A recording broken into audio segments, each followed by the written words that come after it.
Hey, you crazy cats! 42's live streams and videos are simply not available on vinyl. You will have to go to the YouTubes for that.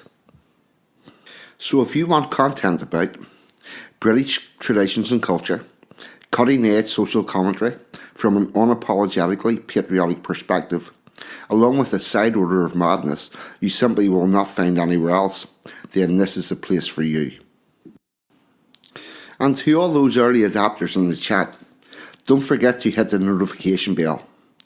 That's how you get the good stuff, and make sure you never miss a tasty treat. So with that being said and done, squeeze yourself in. Let's get into it. You know you want to.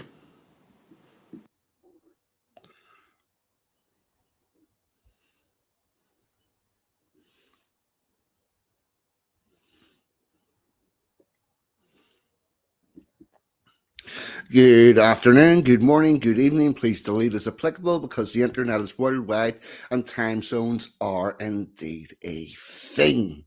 Can I get a wee audio check in the chat? I'll say a couple of hellos. Got all Mac, evening brother. Hope to have a chat with you shortly. Mr. Stephen Cray, evening brother. Slim's in the house, evening Slim. Pack is in. What about you, chum? Oh, the Budgie Burger's in. The wonderful, sexy Emma G's in. Oh, Roy Herbert's in. What about you, chum? Hello, Carol. Anglo-Saxon, evening, brother. What about you, chum? Nah, let's see. Where were we? Nah. Oh, we've got the ugly truth in. Evening. And Budgie Burgers telling me it sounds good. Sim saying it sounds good. Emma G is speaking in Aboriginal. Audio proper strong one. It's excellent. We're all good. We're going to start off with a little bit of housekeeping. Don't know where Sansom is. Haven't heard of him. DJ is down with Mrs. DJ. Some of you might have caught a stream with him a bit earlier. I didn't.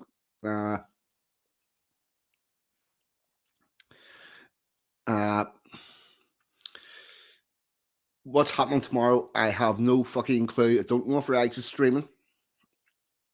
Maybe not. I don't know. There's Old Year's Night thing, so that's all a bit weird. John Davison is doing his streams on a Tuesday and Friday, I believe. As and well, he feels up to it. And there's TikToks in. What about you, Sean? And the other shout out I like to do is for the Waffle House, Dave's Waffle House, who is possibly lurking and hiding in here. This is true. Sansom is indeed missing, presumed hammered, and hammered in the good way. I hope he's out having a very good pre Hogmanay night out or some such interesting things. So there's that. Yes, Dave Waffle House, 8:30, pretty much every weeknight, and the addition of the Dave Empire, which sometimes follows on after that stream, sometimes doesn't. For those of you that haven't been to the Waffle House, it is waffle. He rips off the chat and we talk about utter madness. It's good fun. And you can indeed win prizes. Yes. And I'm in pole position for winning a nice little prize. We'll see about that tomorrow. Oh, I also believe that he's going to stream possibly tomorrow afternoonish. So there you are.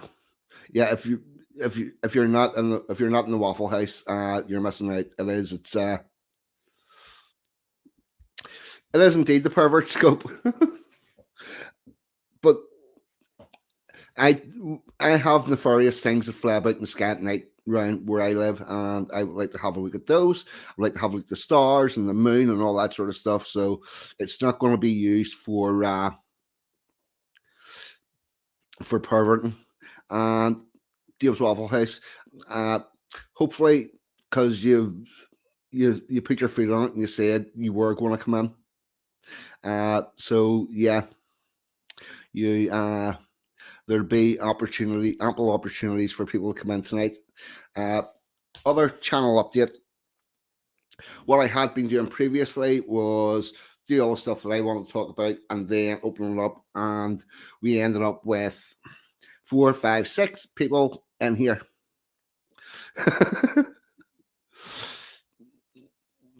You can talk from your bedroom, Dave. It's not a major problem.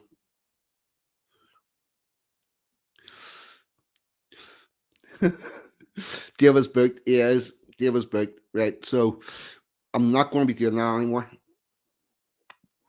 Still going to be having people come dropping in, but there's going to be a maximum of 3 people at any one time. Excellent work, Mr. Cray. Steve has dropped the link for anybody that's not subbed the Waffle House. Go sub, get yourself subbed. It's if you want somewhere that you can just chill out and relax, that's the place for you. Totally agree. The Waffle House is indeed class. So there's that. Right, where was it? Yes. So there's going to be 2, 3 people max on the stream. The reason being, whenever you have 4 or 5 people on in here, there's only 2 or 3 of them get to talk, and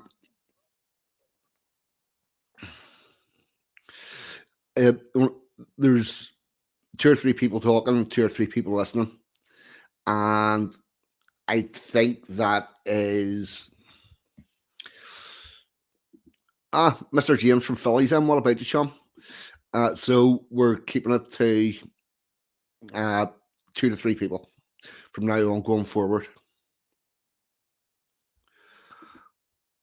Broadcast bar and from Jimmy's channel. Thank you very much for coming across.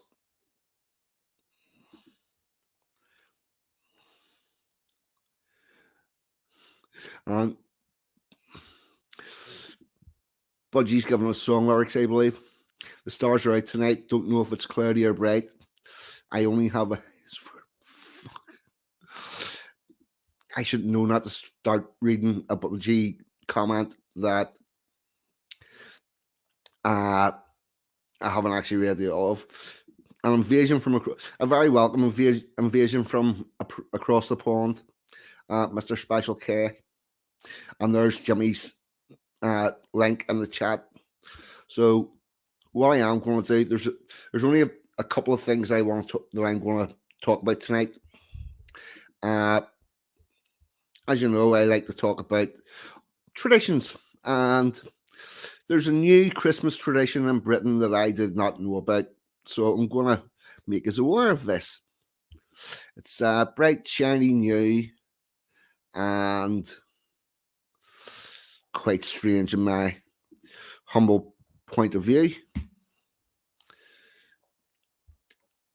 And we'll get this up on the screen.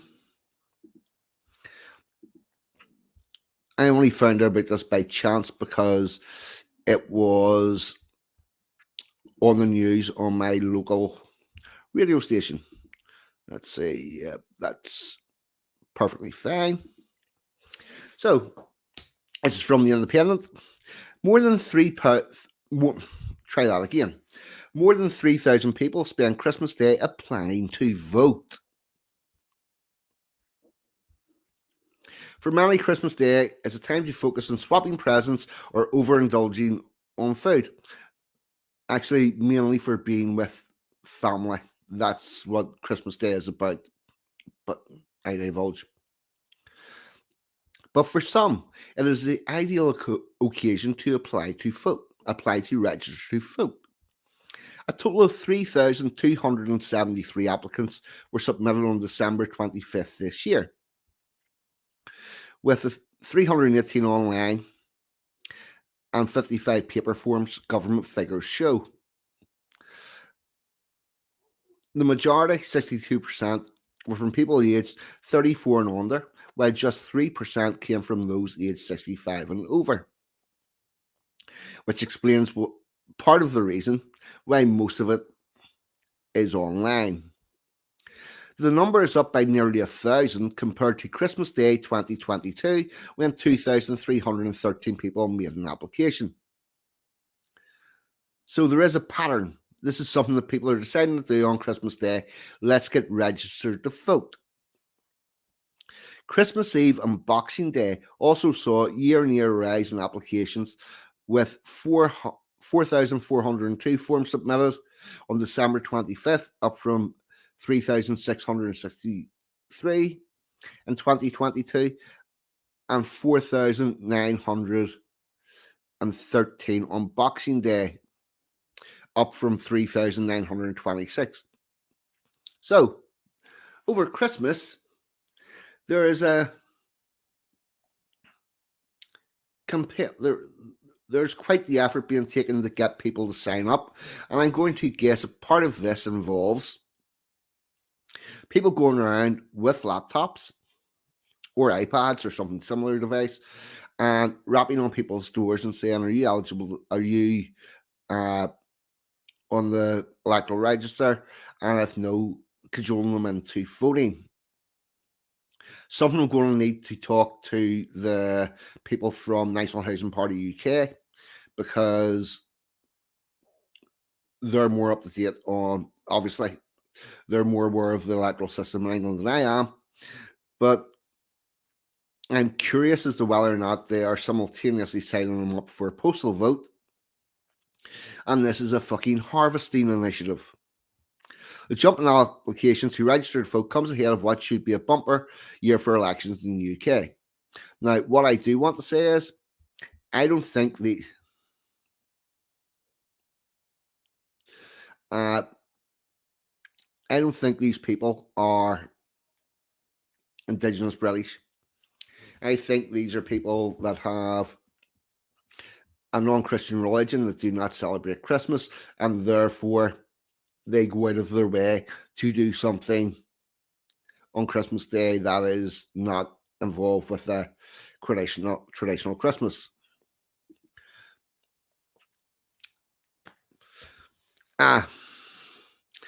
No, we don't get drunk and fight on Boxing Day. But in Victorian times, it was traditional to open your gifts on Boxing Day. One momento. And the presents would have been wrapped up in boxes, and that's where the Boxing Day comes from. Just want to check through the chat.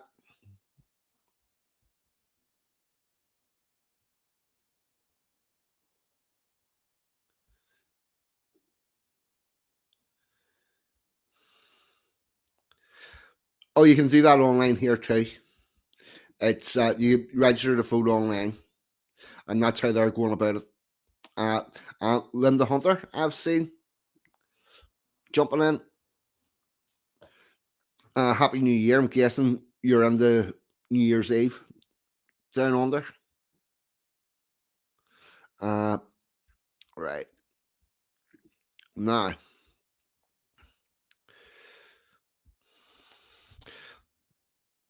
I'm going to skip this bit. Local elections. Blah, blah, blah.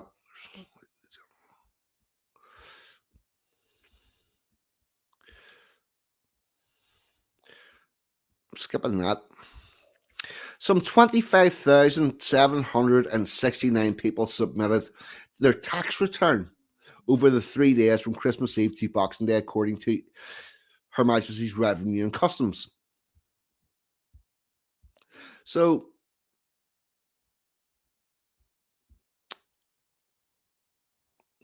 separate figures released on Wednesday: 4,757 people chose Christmas Day to file their self-assessment tax return. This is higher than the 3,275 who filed their return on 25th of December 2022. it's up to 20, almost 26,000 over those 3 days. Again, I think these are not British people, and they're making a point of making their Christmas Day nothing to do with what is traditional in this country.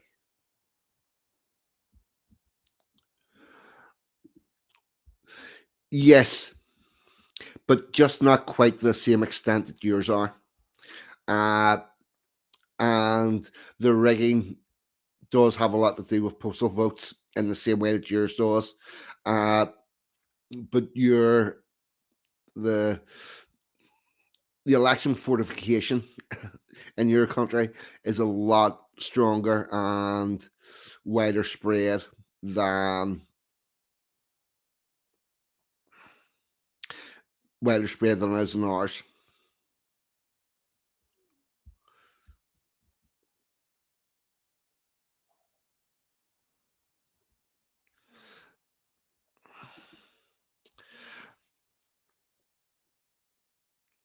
Probably nothing.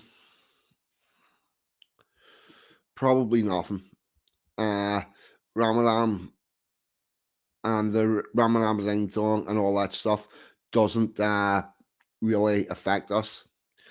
There's AJ's in with Ivory Coast flag. Although his Ivory Coast flag seems to be upside down. But there is that.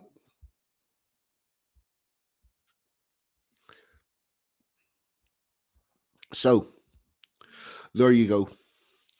Now, what I'm going to do is I'm going to stick the invite in. I'm going to be bringing people in 1 and 2 at a time, and we'll talk about stuff, and then we will move on. And while I'm waiting on the first guest coming in, I'm going to say a little bit about New Year's traditions. It would be,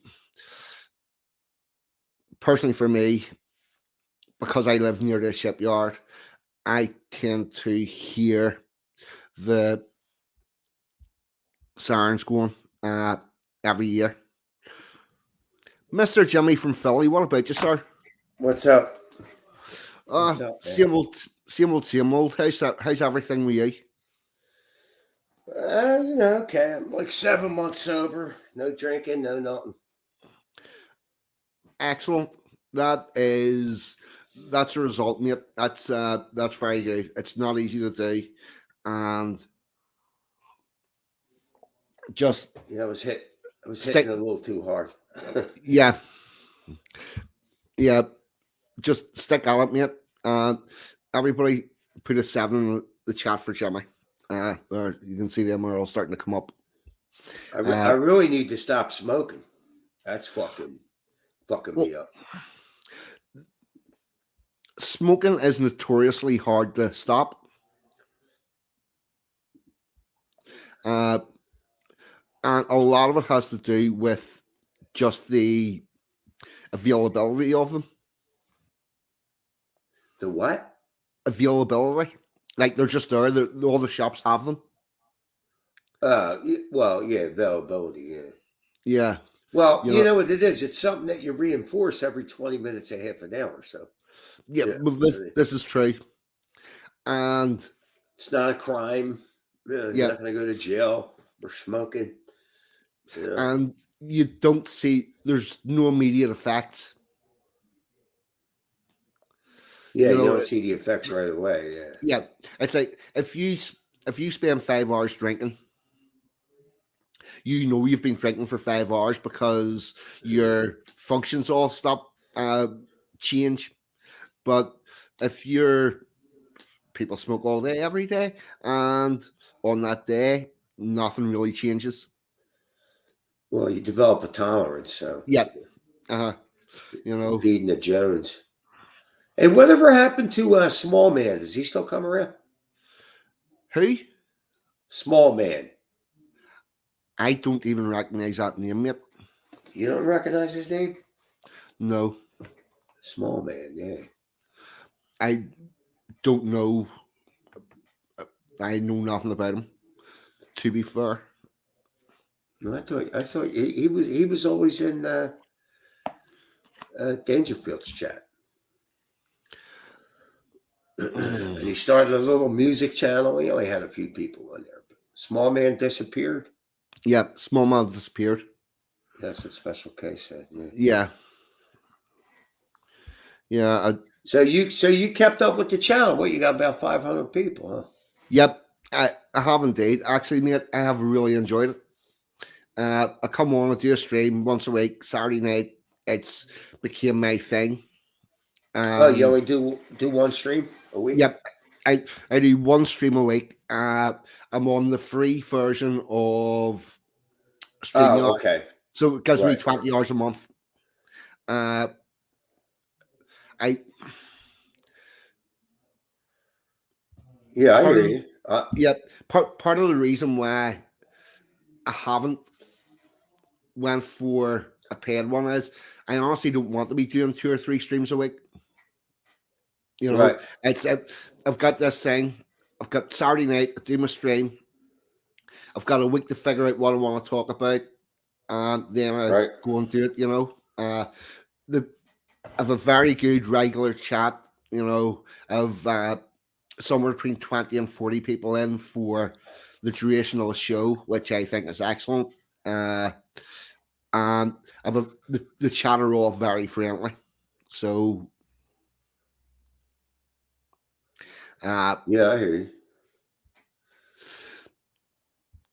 Yeah, they give you yeah, 20 hours for free. I pay like $27 a month. yeah. And and they store up to 400 hours for me. Well, Oh, see, YouTube stores all my stuff for free. what's that? What's that You now? YouTube stores all my stuff for Right. free. Right. And what I have been doing is what I have been doing is send downloading it and uploading it to Bitchute, so it's over there as well. You're So using BitChute now? Is that what? yep, yep. I download the stream after this, and then I upload it to Bitchute, so there's a safety copy. Uh, well, I mean, as long as you ain't saying nothing wrong, you should keep it up on YouTube. Yeah. Oh no, it stays up on YouTube. I haven't taken any of them down. Oh, you mean you delete it from StreamYard? Yeah. Well, Streamyard doesn't because I'm on the free. Streamyard doesn't store anything anyway. Right, right, right, right. Right. So Yeah, I've got a storage in YouTube, and I've got a storage on Bitchute. So right. yeah, and I actually need to start deleting some of the files that I've got on my computer because I've got them all on my computer as well. Yeah, So I just cleared out my storage today. I got one of oh those little devices that you transfer all the shit onto.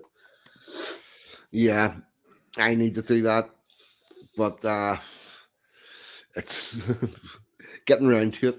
I Yeah, I'm streaming a good 10, 15 hours a week. So Yeah, I that'd didn't be quite stream a for a little while, but yeah. yeah. Uh, how's your numbers doing? Are they back to where they But were before you nah, took your nah. hiatus? I got like 188 people.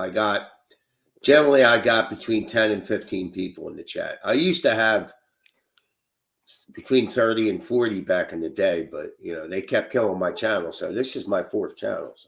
Yeah, So it takes the fight out of you when they start doing that shit.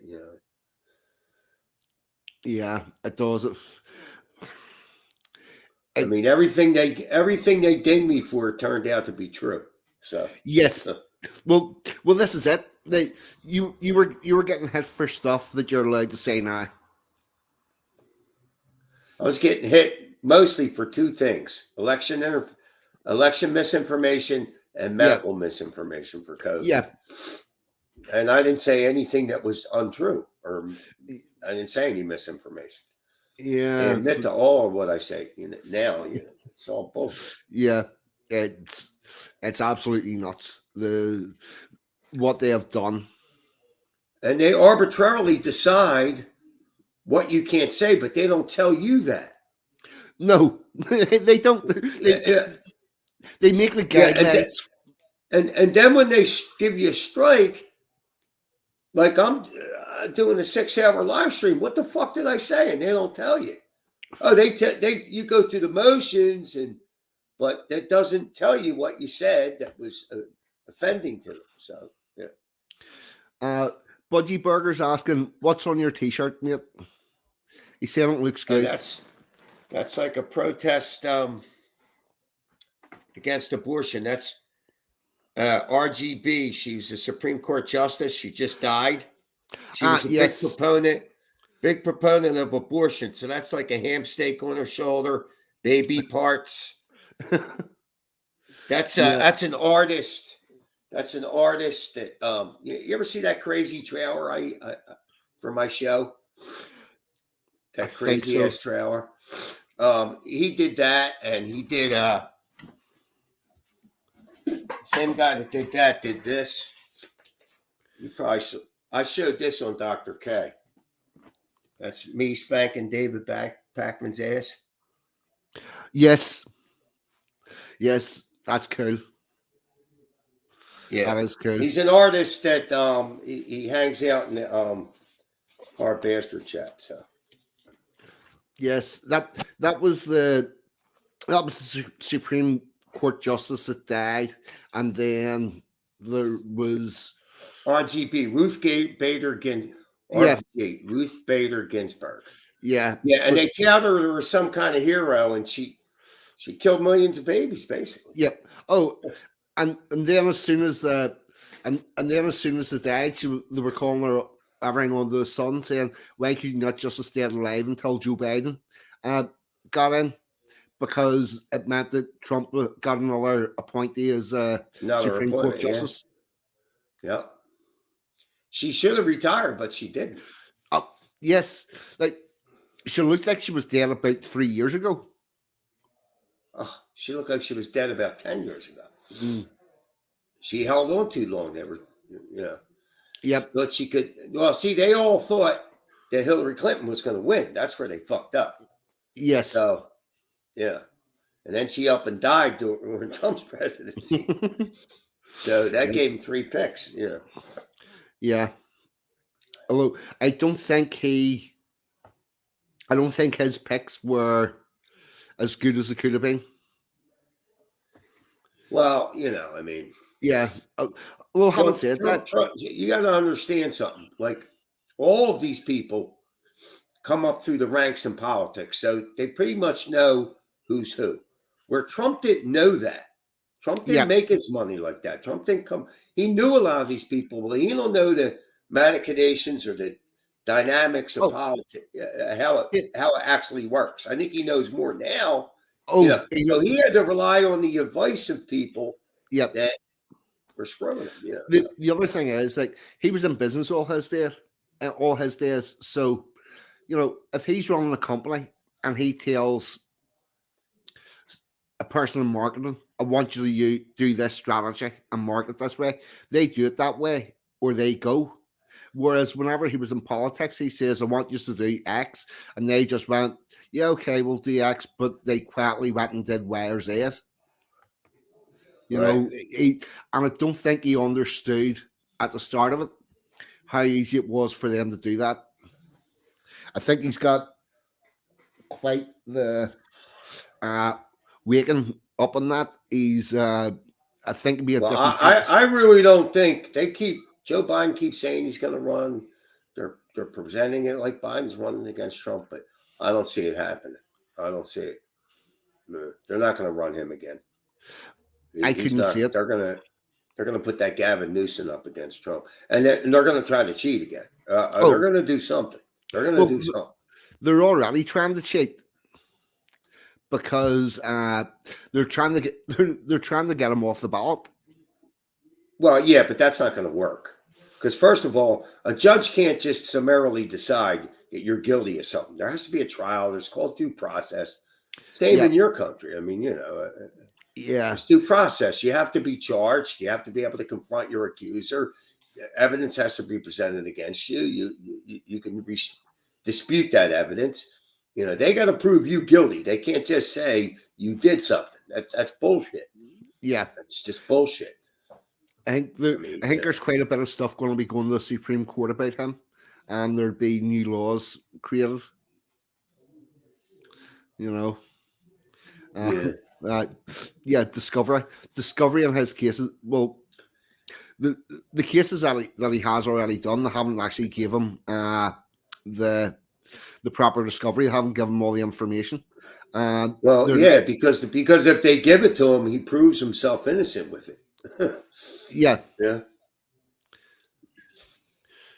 I mean, who's this? AJ's in here? Oh my god. Who is this? This is the one. He's a commie from Southern California, right? This one. Is he? Yeah. He voted for Biden. He voted for that fucking potato. Oh, yeah. Didn't you? He works at 42. Ask him what he does for a living. What do you do for a living? Trim marijuana plants. That's a pretty good job. Damn right it is. Yeah, nice work if you can get it. He's in California, so yeah. Right. I'm going to guess that California has decriminalized all this stuff, and then you have the little shops that you can go to and just buy it. Yeah, it's recreationally legal. In Pennsylvania, it's just medically legal, so you have to be prescribed it. Right. But you can get stuff from the dispensaries through people. You're going to pay more, but I mean, I was never a real big weed smoker, so. I mean, I'm sure it's a lot harder too to get the medical license in Pennsylvania than it was. You just pay a doctor. It's like $200. AJ, what were you saying about me and Jim's chat? What's that now? What do? Linda Hunter's just said we won't tell 42 what AJ just said about him and Jim's chat. Suffice to say, he was wrong. Well, so you're not a unionist? What? He called you a union prick or something. He said, what did he say? He said, 42 won't have me on that union prick or something. Well, I've been on before where he said he wouldn't let me on. So. And earlier in this chat, 42, he said, this stream isn't as lively as yours, Jim. Yes, he did. Sorry. What Emma G said Jimmy is looking really well. Well, thank you. Yeah, she did. Right. So what's wrong with being a unionist? Well, Ireland should belong to Ireland. Right. Why? Because it's Irish. It's not, Anglo-Saxon, not British. Now, 42. Right. 42. Let me stop you for a second. Right. If you're looking for logical responses, you can throw that right out the fucking window. Let me just get you prepared for this. Right. Okay. Right. Who are the indigenous people of Ireland? The Irish? No. The English were? No. How long did the English fuck up Ireland? No. The English have never been here. The English have never been in Ireland. Let me give you a quick history lesson. Right. Okay. Let me give you a quick history lesson. Round about the year 7,000 before Christ, 7,000 BC. There was people here, and they had connections with the people in Scotland. They were British in origin. From 7,000 BC until 250 BC, there was British people in this country that have went by the name of Ulish, Carnithii, and Pict. And 250 BC, the Celts, who you now understand as the Irish, came and invaded, and there's been a war going on this island between the indigenous and the invading Celts from 250 BC until today. There you go. You can now speak. What? He's wrong about everything. I think that you'll find this as you go further in conversation with him. So I unmuted my mic. Yeah. So, So where did the Irish language come from? the one that's currently being spoke around 1890. 1890. Around about 1890, the Gaelic Athletic Association was formed, and one of the first things they did was invent the rules to the Gaelic games. The second thing that they did was to start to cobble together what you now know as the Irish language from 17 different dialects. So that Irish language is about 100 years old. Well, isn't there Gaelic? My grandmother spoke that. Right. Oh, right. Now, the Gaelic is different from the current Irish. There are people that live in little islands and stuff that had a language that was a mix between Pictish and a mix of Pictish. Yeah, my grandmother used to call me Seamus. Yeah. For James. Yeah. So you're saying the Irish took over Ireland from the British? Only part of it. Wrong again. They never took Ulster. Well, yeah, yeah. Right. There's defense. When did the Irish come in and take Ireland from the British? Okay. Well, the Irish arrived around 250 BC. Don't you remember they fought? Mel Gibson fought a war. Right. That's a Scottish. And I know. From around about 250 BC to 200 AD, possibly a little less than that, the Celts held most of the land. Then the Vikings come in and then they ran the place for a while. Then the Normans came in and they ran the place for a while. And from around about 100 BC, or 200 BC, all the Celtic 42. clans. I'm going to tell you right now, he's not absorbing any of this. He does not. Oh, no, he's not. I'm listening. He thinks what he thinks, and that's it. You ain't changing his mind. The Irish clans all give fealty to the King of England, and then the next major thing that happened was there was an act of union between England and Scotland, and then 100 years after that, there was an act of union between England, Scotland, and Ireland. So 42. Does England still have any kind of hold over Ireland?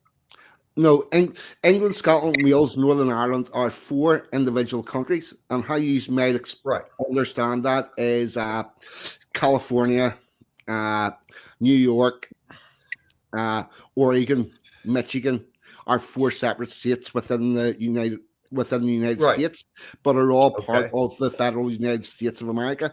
England, Scotland, Wales, and Northern Ireland are 4 individual countries within the United Kingdom.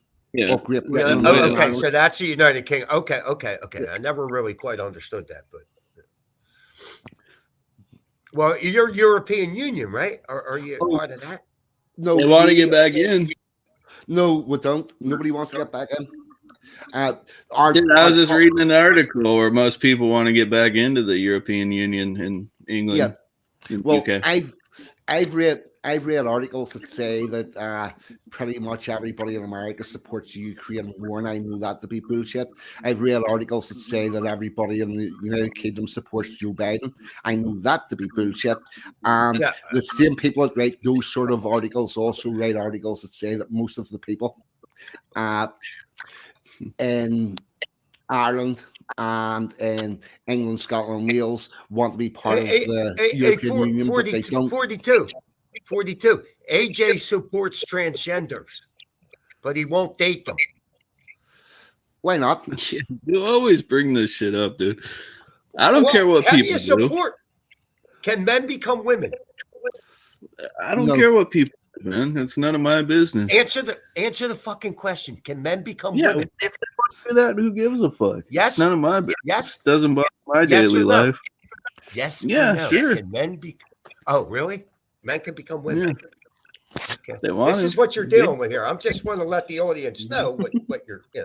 He's a stone cold commie. How does it affect my daily life? Right. Mm-hmm. See, we're getting comments like this. Emma can't do this anymore. Right.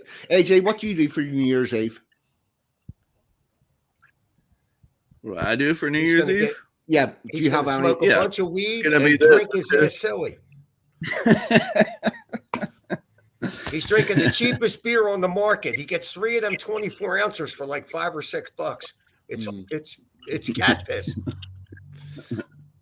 So Yeah, basically, I'm what gonna you get fucked up. so your New Year's Eve's basically same as every other day, where you just like get drunk and talk shit on the internet.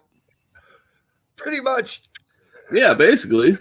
Yeah. We were beating him up the other day on the stream. Jim's right on that one. We were beating the balls off him. He's wrong about everything. He comments about shit he has no fucking idea about, and then he won't listen to history or anything else. Like he's closed-minded. That's it. He thinks what he thinks, and that's it. The irony of this is astounding. But anyway, Really? Yeah. Well, why don't you explain that irony for me? You think men can become women? You can't be reasoned with. Okay, dude. you're a lunatic. What you just said If is you think a man can become a woman, you cannot. You are not a reasonable person. It's shit, that man. simple. That's the acid test. You're a commie. I mean, who gives a fuck? Bigger problems in the world than some guy that's like, oh, I'm a woman. Yeah, all right. Well, actually, the problem isn't that the man decides that he's going to pretend to be a woman, or the woman pretends that it's going to be a man. The problem is our culture has got to a stage where we cannot actually call out the difference between truth and deceit. Yeah. And They're blurring the line. That's what a commie does. Yeah. That's what whenever you lose the correct definition of language, whenever you lose all of that stuff, then it becomes very easy for the masses to be deceived. And so a man the liberals do this constantly. Men can become women. Vaccine's no longer a vaccine. Vaccine no longer offers immunity. All kind of shit they do. They tell you you're homophobic if you disagree with homosexuality. I'm not afraid of homosexuals. But then they tell you homophobic doesn't mean you're afraid. See, they changed the definition. That's what they do. These motherfuckers. A phobia is supposed to be an irrational fear. Right. Yeah, but when you say when you call somebody homophobic or transphobic, by the real definition, that means you're afraid of them. But no, it's not even in the dictionary that way. But right? I don't think wanting sex education, particularly same-sex education, kept away from children. I don't think that's from exactly. Small children. If they're gay, they're gonna listen to me. If they're gay, they're gonna find a way to be gay. They don't need to be encouraged at 4 and 5 years old with gay pride flags and political bullshit and your personal sexuality when you teach kids. I was lucky if I knew my teacher's first name. Oh, we only ever found out our teachers' first names if there was some sort of a freak occurrence where somebody's parents knew them socially and they that, and that was like a big thing. But our teachers were there to teach us. The current batch of teachers are there to indoctrinate. Yeah, now you got. I work with this gay chick, right? Believe it or not, I work with a gay chick. She's a landscaper. She's actually a pretty good worker, and she told me she got a couple kids, right? And one of these kids thinks she's a cat, and they were debating on whether or not to put a litter box in the fucking bathroom. Now I wonder how that works. Does she just stand over the box and shit? Yeah, who cleans it up? That's what I want to know. Well, well, When did see, that happen? this is where the school's wrong, because if I was the head of that school, I'd be saying, "You're a cat, fine. Wait in my office. Don't go near any plants. Don't get your Uh, parents up." Whenever the parents arrived, I would go, "Here's all the information you need for homeschooling. This school's for children. Take your cat home with you." When See, did now, that happen? what do you mean? What? A couple months ago, the girl was telling me she marched down to school and bitched about it. They were going to put a fucking litter box in. Now, see, Well, if I you was a see, kid back then and some girl wanted to be a cat, then I would be a dog. Fuck it. There, there's a school in a very small town, a little bit outside Belfast, where for I don't know 200-300 years, whatever length of time that school's been there, this is primary school, so ages 5 to 11. They've been lining up outside the classes and boys and girls, uh, and this like 9-year-old decided couldn't figure out whether it was male or female, and all of a sudden, everybody else in that school had to line up in ones and twos as opposed to boys and girls. And no, they removed the word boys and girls from the school dialogue, and they all became collectively children.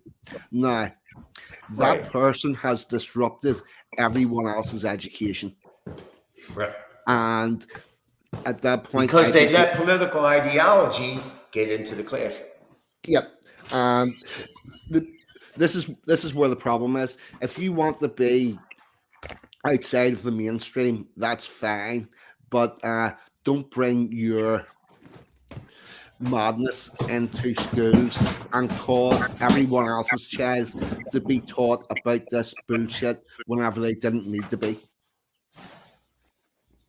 well, that's a part of the society, right? You got transgender people. You Yeah, got yeah. Oh, yeah. But uh, well, for a start, you shouldn't be having anything about transgenderism in schools, particularly not primary schools. Uh, nine children, they're gonna learn how to. 5 and 6 year old children should not be needing to deal with some other fucked up kids' Well, I issues. don't even know if that's true, man. I don't know if that's What, true. I you don't mean, know if that's true? they're teaching that to 5 and 6 year old Oh, children. right. Okay. Whenever this 9-year-old decided it didn't know whether it was a boy or a girl, and every other child in that school, 5-year-olds,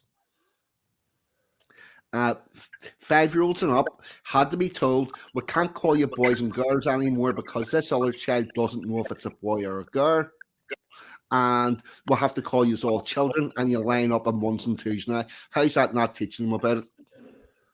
Well, listen to this 42. So that is even entered Alcoholics Anonymous. So when you go to an Alcoholics Anonymous meeting, the first thing they read is the preamble, and it says Alcoholics Anonymous is a fellowship of men and women.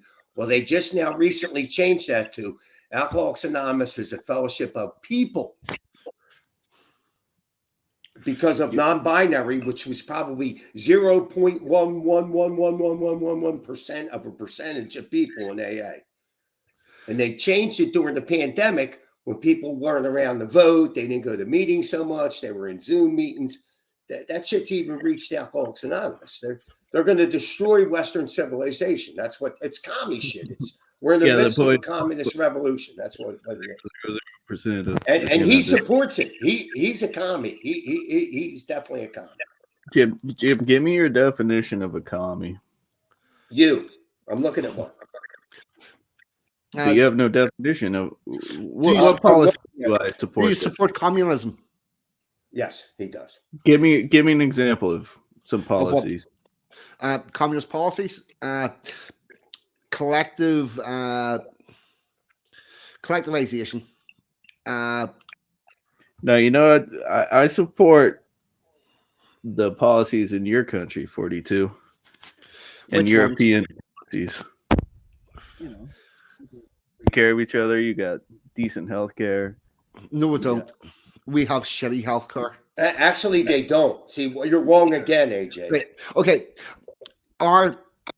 we have in Great Britain we have a national health service, and our health service it's free to the end user, and it could save your life. Apart from you queue up in the queue until you fucking die. The majority of people that go in for that get a letter to go for a lot of the treatments that you get for ailments that are long term. Get them the week after their death certificate comes out. What's the average lifespan in the UK? I don't know off the top of my head what the figures are. I'm going to say probably 75 for men and 80 for women, but that's a guess. Right? We're having a change in the guard. There's Packers coming in. Going to bump Jimmy. All right. The one. Great talking to you. But we're going to change this up. Yep. Okay. AJ. All right. Yep. Right. Okay. I'm gonna kick you per. I'm gonna get Pack on. We're gonna talk about all this stuff. If you were here at the start, AJ, that's what I said. I was going to bring 1-2 people on, speak for a while, bring in the next person, and that's how the show's going. So thanks very much for coming on. Happy New Year to you, AJ. Right. Happy New Year, Jimmy. All the best. Same right back at you. Right, okay. Here we go. I'll take these out and bring Pack in. Trump 2024.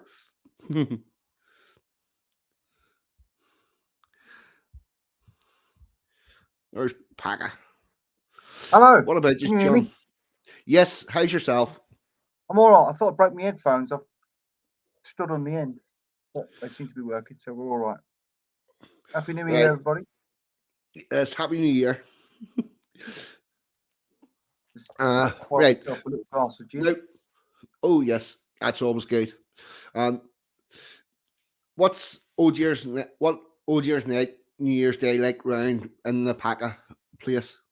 New Year's Day, generally a hangover recovery day. Right. Yes. Sounds like a plan. So we're going to a party in my local pub, invite only. Excellent. I've got to take my fancy dress. Apparently, we did a Secret Santa in the pub, and the landlady bought me a inflatable horse cowboy suit. So I stand in the back legs of the horse, and the whole thing blows up. Yes, I've seen that picture. Have you? Yes, that was the Day of Empire.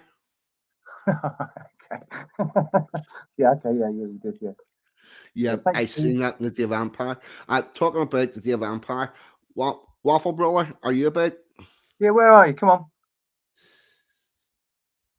Oh. Here he is. Hello. I just got out of bed to do this. I did. Excellent. I just got out of bed. I've been in bed for the last 3 hours. I was asleep an hour ago. I was wondering what he's wearing. Echo. I've got an echo as well. I apologise. Echo. Echo. I'm in an empty room now. Yeah. Hello. Welcome. Hello. So, is that your normal room? All it is. Yeah. Emptied out. Yeah. Emptied out. It is. Yeah. So, because I'm moving, don't I? So, yeah. Hello. I promised you I'd come on. I can't stay long because literally, I've got my pajamas on. I got out of bed. I was like, right, I'll get out of bed and do it because I don't want to piss Emma off and I don't want to piss the car off. Right. Well, thank you very much. And and now you've broke the seal. Yeah, I have. Yeah, but I'll be dead honest with you. I love Jimmy. Been watching Jimmy for ages, but just watching them two scared me. So I was hiding. I was waiting for someone safe to come on up the car. Yes. It got a lot more. I apologize. No, it got a lot more serious than I would have liked it. But it was good. I was sitting there just thinking, I'll just wait a minute. But having said that, I do enjoy a good. Debate. Jimmy's a legend. I love Jimmy, man. He's like. That wasn't a good debate, though, was it? That other bloke. I like Jimmy. No, it was just Jimmy telling him, "You're a commie," and that's it.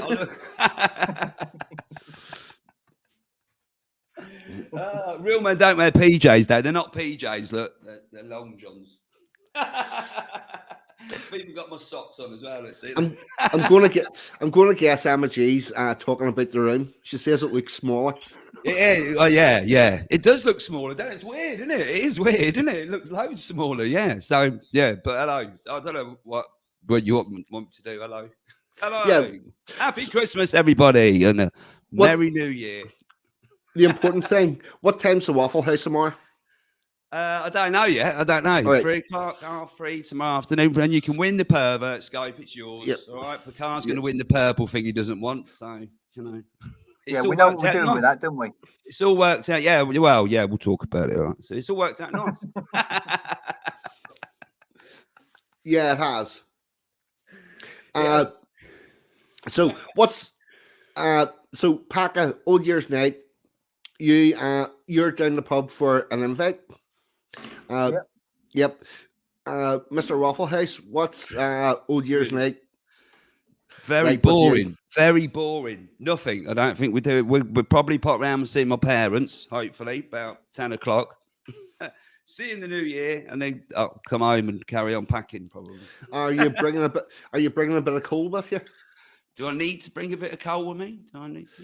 Yeah, well, I'll do whatever you tell me to do for you, Right. sir. I've just got out of bed, so I'll do whatever you want. the traditional first footing gift would be like a lump of coal, which signifies warmth for the year. Let's do that then. All right, I'll get myself a whack and I'll get a bit of coal. Anybody got a bit of coal? Now, don't, Well, First do off- you want him to? Get your mind out the gutter. Do you want? No, Yeah. I don't, not live on. no, Jimmy, there is not one picture of me on Tinternet. I've got this whole. I started off as an anonymous poet, and I've just stuck with that. Now, do your parents have a coal fire? Look at I look deaf, don't I? What, me? No, do your parents have a coal fire? No, they don't. They absolutely okay. don't. No, they don't. No. I wish they did. They do live in a house, but it was built in the 17 circa 1700. But. Right. The other traditional thing to bring would be a small bit of food. Food? Yeah, a small bit of food. That's it. I could do that. Yeah, that's the two traditional things for first footing. For Okay. those of you that don't know about first footing, normally what would happen is at midnight people would go out in the street to see in the new year. If you're on the coast or near a port or anything, you'll hear the shipyards, the ships all blasting their horns, and then people will go out, see in the new year, then we'll go back in, and you would put, a sandwich, MG's all over it, a sandwich will do. Then they would go back into the house, and you generally want someone that is dark-haired and doesn't live in the house to be the first footer, the first person to cross the threshold that year, and they should bring with them a gift of either coal or a little bit of food. And that would be the traditional thing to do for good luck for the year to come. Boom. Well, Dark hair? yeah. Mine's grey. Why the dark hair? I don't know. I don't know where that came from, but I do know that whenever I was a kid in my terraced house, there was like 4 quite tall, dark-haired men that lived in that street, and they were getting shuffled in and out through people's doors to be the first footer. Yep. Get through that door and hold this sandwich, right? And this bit of coal. Yeah. The other thing to do is open the front and back door simultaneously, so the front door and the back door are open at the same time to let all the badness from the previous year escape from the house. And if you don't have a back door, open your front door and the furthest back window, because there's people. That's not a problem for me. I've got a 17-year-old daughter and a dog. So, yeah. Front and back door open most of the time. So. Right. One of them's always banging. Woof. So that's all right. I can do that. I can actually do that. Baz. All right, Baz. Does the fudge ever get stoned? Sorry, I'll stop reading the comments. I'm not used to it. It's Mini Picard. All right, Mini Picard. Mini Picard. All right, pal. Sorry. I slipped back into being me. What budget? This thing here. All right. Oh no, I bet you're not thinking, who's this guy? Why you like watching this crazy man? Good. This is pretty much what my show is, all right? So yeah, I apologise. Welcome. Hello. Shut up. Yeah. I'm gonna go back to bed. I think that's what I'm gonna do. You're stay as long as go when you want, but don't be feeling the need to run away. No, so I do feel the need to run away quite quick. Run! Oh yeah, you did. How did the carton go? Good, it was all right. Yeah, they got some new carts. They've gone all electric there now, so that was something that Rob hadn't tried before. And Finley, I think it was his first time, did really well. Steve's got some film of him because we sorted them both helmet cameras. Oh, that's cool. Excellent. That is cool, yeah. There's some action footage. I haven't seen Roberts yet, even. But no, Finley was all right. He started out pretty slow, but he got quicker and quicker. And then towards the end, they had 4 sessions. Yeah. Towards the end, he was getting really good and being quite wide around the course, and Robert was struggling to get past him at the end. The next stig. That'd be good. Loving it. Oh yeah, I'm halfway through watching the footage. He's a really nice lad. He's just quiet and polite. Yeah. I don't know where he gets it from because I've met Steve. I was going to say that having spoke with Steve quite briefly, it doesn't surprise me this child is polite and well mannered. Nah, Cray's a legend, did he? Cray's a legend, did he? He is. I like Cray. The boy Cray. Emma who has slightly older boys, he has just given him a few years. You hate him. My daughter at the moment. I love her. She's the best thing I've ever done, but blimey. She's at that difficult stage at the minute. Yeah. I'm always wrong. She's always right. I'm always wrong and she's always right. What age is she? 17. For a daughter at the difficult ages, any age older than about 7? Oh, it's a nightmare. It's boys and that as well.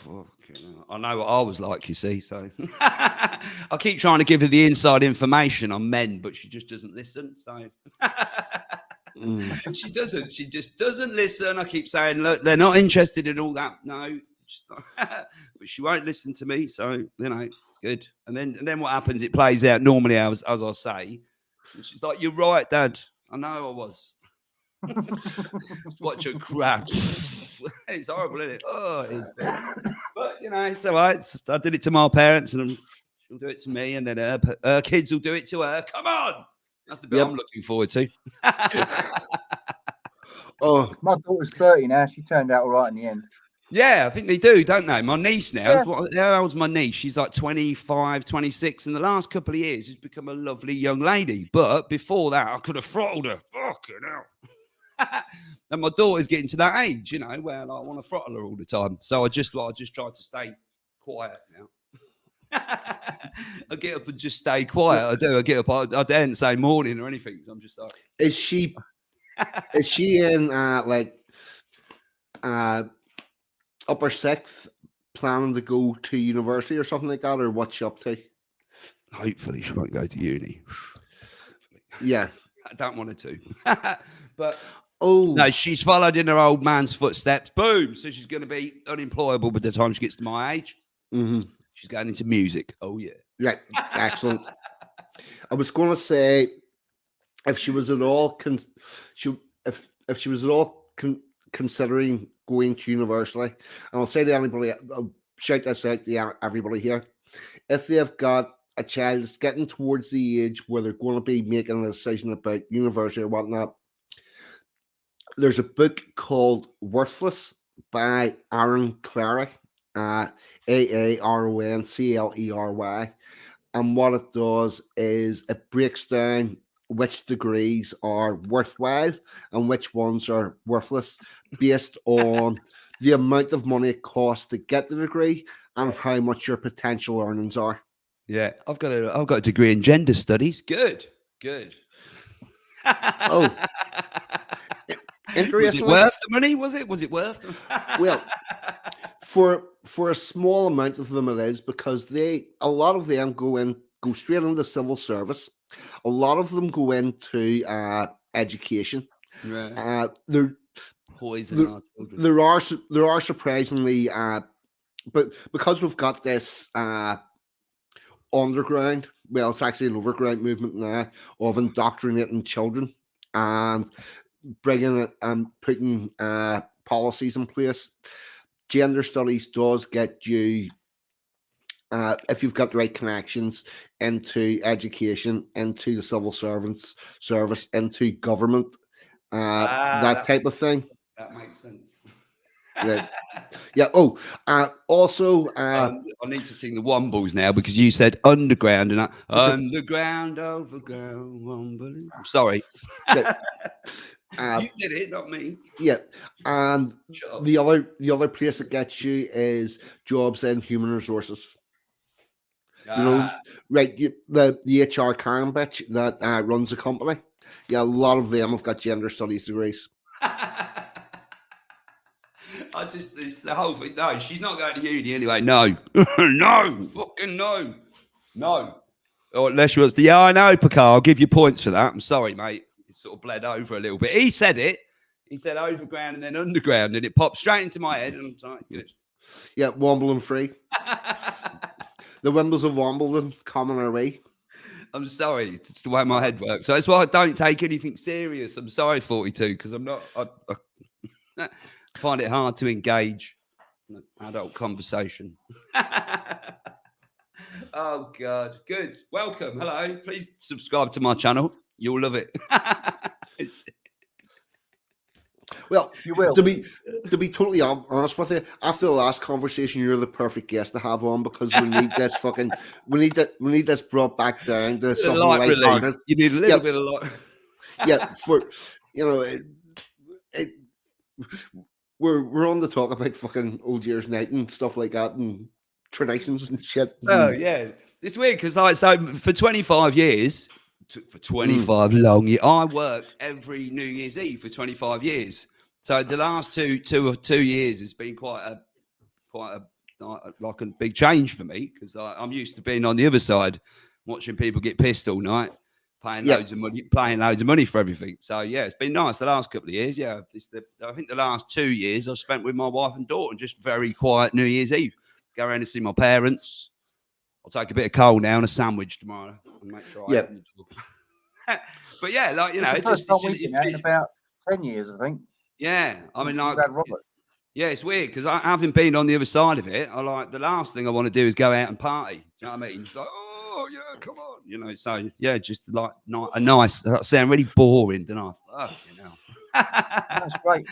Boring, yeah. But for me, it's quite a massive change for me, because it's usually like 500 or 600 people going mad. Oh, good. I'm stone cold sober, trying to count. That's life as we know it. No, Dave was not an Indian takeaway. He was a singer, so he was the entertainment where at places where everybody went out to drink copious amount of alcohol, dance the night away, and yeah. That's what I mean. I'm unemployable now. You see, and then I finally finished doing that and decided to grow up, realised that I can't get a job. So I'm a self-employed odd job man now. That's what I do. So I can't work for anybody else. It's hard to work for somebody else when you've worked for yourself for so long, you know. I did that for 8 years. Yeah, I quite like it. I'll be honest with you, Picard. It gives me I sound like Park Life now. Yeah, it gives me a sense of enormous well-being. But it does, because I'm not doing big jobs. I'm doing little jobs for people. You know, a lot of my clientele are quite old, and like some people like just get me around to change a light bulb. and then I like, found the most and then I the most can't satisfying charge bit them. of it was putting in my tax return and just writing rows of zeros everywhere. But I, I thought did it for 8 I years. And one year do I find- paid 10 quid's worth of tax. Yeah. Up somewhere. I do find it like, it is weird though. Yeah, I get like a job satisfaction out of it. I've got some like interesting people that I do some jobs for. It's all right, you know. Yeah. Oh, are you getting repeat customers now? Yeah, I got loads of repeat customers. Yeah, Oh, they're the best. That's what I'm getting. Yeah, there's this one woman. I think her family are waiting for her to die because when I went around to meet her, she said, "Oh, can you come round?" And I was like, "Yeah, no problem." Went around to meet her, and her daughter was there, and her daughter was like, "Yeah, she's in triple digits." Does it like? And she sort of said it like that. I was like, "Yeah, she's in triple digits." She look at a watch. But but as I've got to know her, she's lovely. Yeah, she's lovely. She's 102. And she's fit as a fiddle. It literally feels like every time her daughter comes around, she's waiting for her to die. You know what I mean? But she's lovely, and half of it is she just wants me to go around and have a chat with her. So I'll do a bit of gardening for her, and then we sit and have a cup of tea and just have a chat. I think she said she's just lonely because she can't get out of the house very much. So you know, Here, that's life, but that's life. But not as what I just dropped the link for Dave's Waffle House in the chat. Subscribe to that. Starts at 8:30 every. It starts at 8:30 every weeknight. And if you're wanting to hear him singing songs, yes, you'll get plenty of that. He sings clips of songs all night. And you're subbed. Yes, well, get yourself in there. And get yourself in there. He sings clips of songs, and we try to be the fastest person to name the singer. Thought I was going to have a cool show like 42s or Jimmy's or Dangerfields, and I started doing it, and it's just descended into this weird hangout. I don't know. Come over and have a laugh. All in a big competition to try and win stuff that he would otherwise throw in the skip. Pretty much, yeah. Pretty much, yeah. 5 nights a week. None of it's scripted. You can tell. None of it's scripted. Not one bit of it's scripted. Come over. It's all right. Just a bit of light relief, isn't it? And Emma G said one of the best songs is the Emma G song. Emma G. Oh, it sounds good in here now. Emma G. Sorry. Emma G. All right, good. I got it out. Shut up. I think I might go. Good. I'm glad I came on when Picard was here. Thank you, Picard. Tell you what, Dave, I used to do what you did, working for myself, odd jobbing, and then I got a few hours a week, like 20 hours a week. I took on working in a nursing home. Yeah. And I've been full time in a nursing home now for about 15 years. Different nursing homes, different jobs. But I'm full time now. You'd love it. It's full of old people, interesting old people. Yeah, I quite like it. I quite like it. Yeah. Go around, chat to them, put a shelf up, hang a picture. That's all I'm doing. Yeah, just stupid things. Yeah. Someone got around the other day to hang a clock. I was like, this wasn't an old guy. This was like, I don't know, he's probably 10 years older than me. And he was like, yeah, I don't know how to do it. And then right underneath, so I got around. He's like, yeah, I want this clock putting on the wall. I was like, yeah, all right, no problem, mate. And underneath, well, he wanted it hanging high, and there was a big hole about that big in the wall.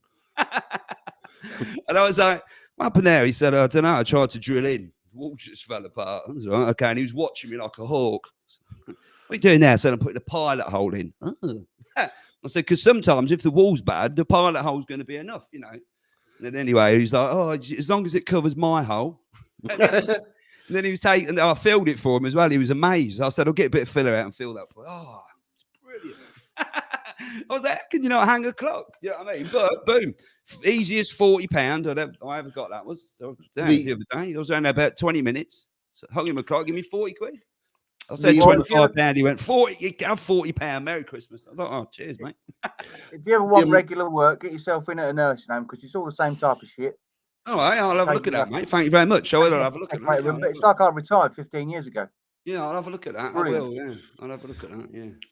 The amount of people that have absolutely zero DIY skills is fucking phenomenal.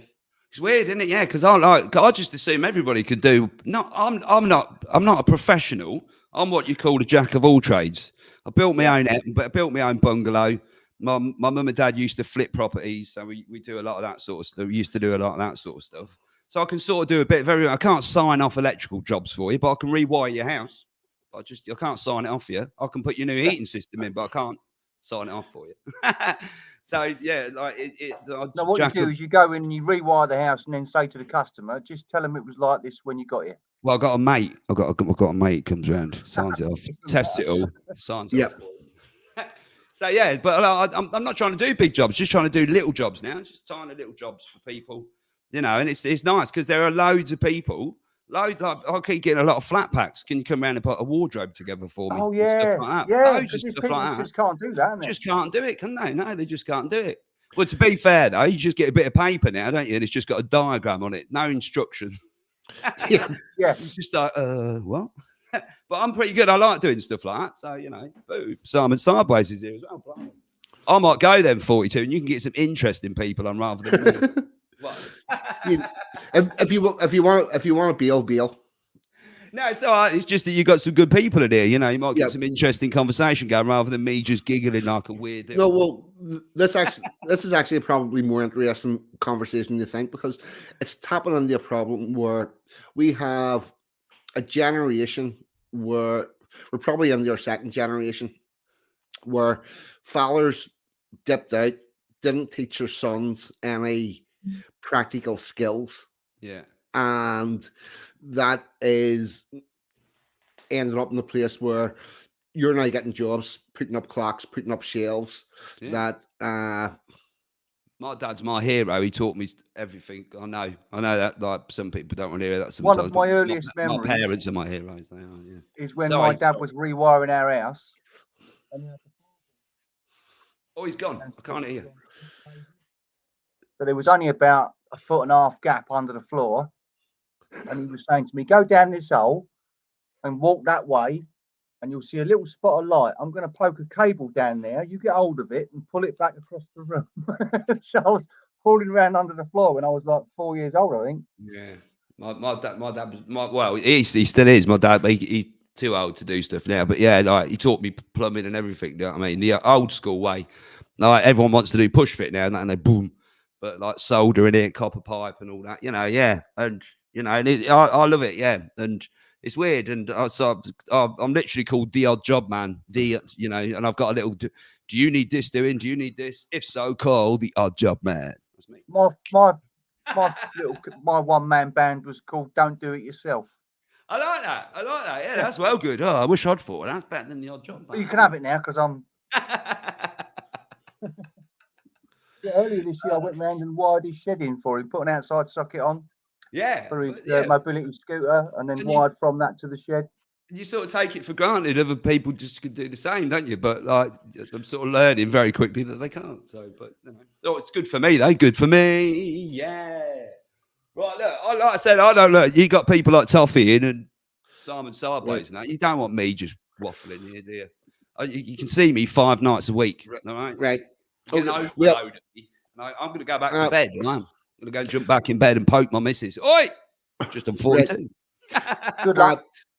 First off, very, very happy New Year to you and yours, Mr. Waffle House.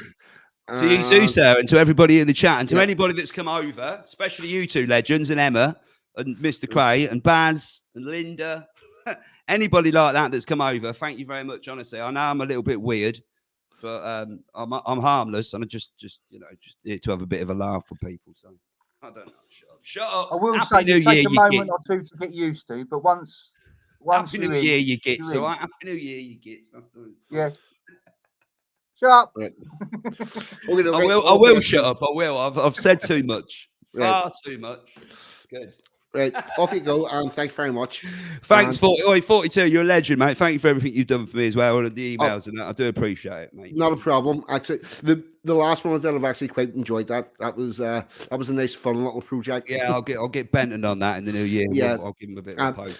We need to do a little bit of back and forward because what we've got's good, but it's not fully polished. Yeah, that's all right. Well, hopefully, mate, I'll see you tomorrow to give you your pervert scope. So yes.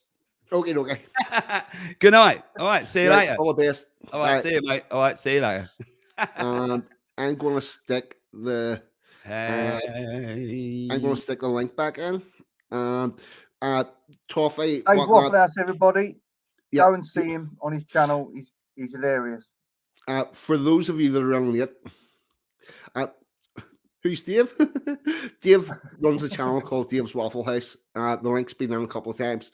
And he does a show 8:30 every weeknight.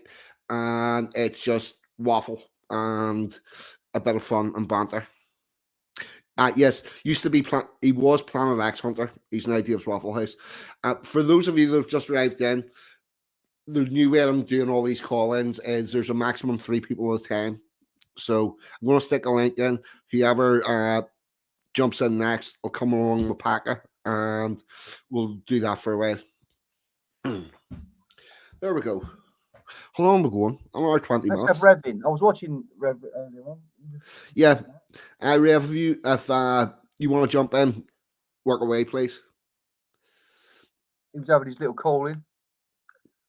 Yeah. I was on one of his call-ins there last week or something. I've lost track of time from I stopped work for Christmas. It's fucking You lucky swine. I was at work Christmas Eve and the day after Boxing Day. Oh, I stopped on like the 22nd, and I don't go back until Tuesday night shift. Right. But like I was saying to Dave, it's a good little gig I got. I do spend about 50% of my time at work wandering around with a cup of coffee. Because when I first got there was a lot needed doing inside and out, but I'm on top of it now, and I've been there 7 or 8 years. So now I just, I generally, like, if they ask me why I'm not busy, I say it's because I've done it right the first time. Yeah. And walk away. Yeah. I suppose there's no point in just creating work for the sake of work.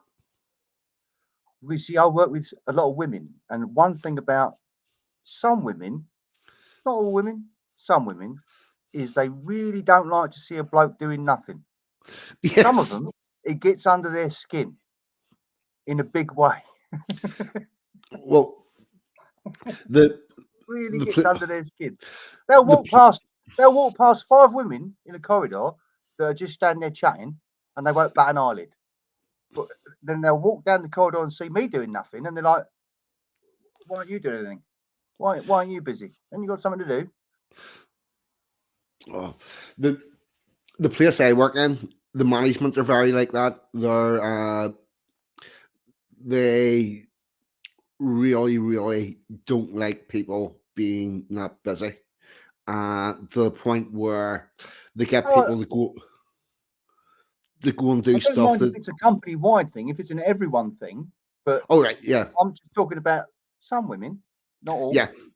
But they don't like to see a bloke doing nothing. It really winds them up. Yeah. If you're not busy in our place, they send you to a different area where you don't necessarily know how to do the job, but we'll send you there. And and if you don't know how to do the job, you got to work twice as hard, haven't you? Well, I don't want to say where it is I work, because there's not a lot of places to do it. But also the stuff that we are making, it's probably quite important that it's right. Yeah, if it stops working, it falls out the sky. Yeah, that's quite a long drop, isn't it? Yeah. Really interesting thing. See how quality control works. You'll like this. This is fucking class, right? Say for sake of argument, you're making non-branded toasters for Tesco's, right?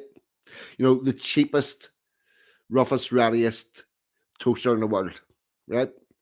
They measure all those toasters. Does the fast setting work for this amount of time? Does the second setting work for the next amount of time? Does all the spring that pushes the toast down, are they all the same size? Do they all work the same? And the cheap crap one, because they are consistently cheap crap, and the basis most expensive, probably Breville toaster that you can get, which is of a far superior quality. They both get the exact same quality stamp, because the shit one's always shit and the good one's always good. Right, you with me? Yep. It's not about how good or bad it is, it's how consistent it is the same. If you're building if you're building a car, you get that same quality stamp, provided your cars are consistently the same. Be they equally good, be they equally shit. Like, I don't know, a Skoda and a Ferrari both get the same quality ranking. I wouldn't have gone Ferrari with quality because they do tend to break down a lot. But I get what you mean. Right, Mercedes, perhaps, or right, Mercedes, right, Yeah. Mercedes, right, and you get the same quality certificate if you're building an aircraft.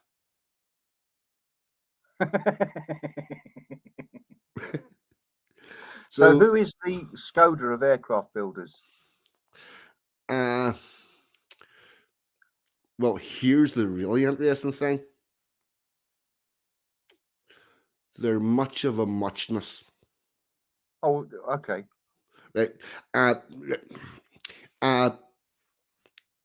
That's kind of reassuring to know, to be fair. Right. Okay. Right. See Boeing, Mm-hmm. Airbus, Learjet,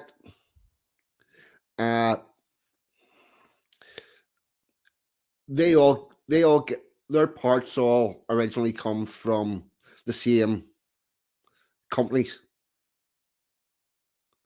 and they all have the same quality qualifications. So it's all pretty much the same.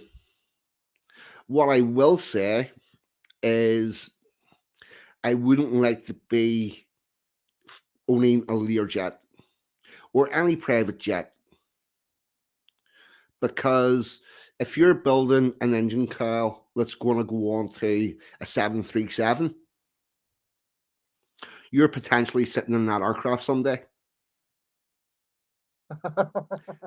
I ain't ever sitting on a private jet. You know, the phrase I'm never going to be in this is a thing. And what I can tell you in the aircraft, You build the Learjets after you get back from the pub on a Friday lunchtime. Is that what you're saying? no, like, nobody works after Friday lunchtime. The other thing is, I'm not going to talk about where I work for. I'm going to talk about Boeing, because it'd be very, very bad for me to talk about where I work for. Obviously. Right. But we can talk about it in Minecraft if you want. Oh no, can't even in Minecraft. They're quite obsessive about what anybody says on the internet, and they will chase people down. But don't go there. Right, Boeing. If you go back 30 years ago, how an aircraft was built was a person came along, they built their part of the aircraft, whatever that may be. And then somebody else, an inspector, looked at it and went, this is a good job, this is not a good job. And then they put a stamp on it to say that's good, and that job moved further along in production.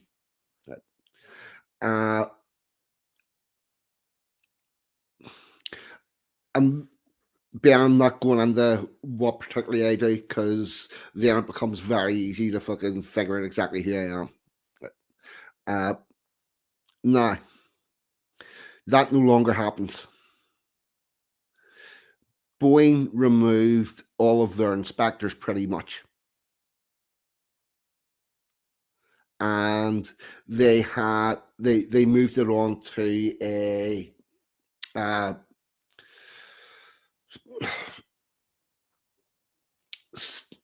self operator approval, right? So the person who does the job approves it and says that this job's good.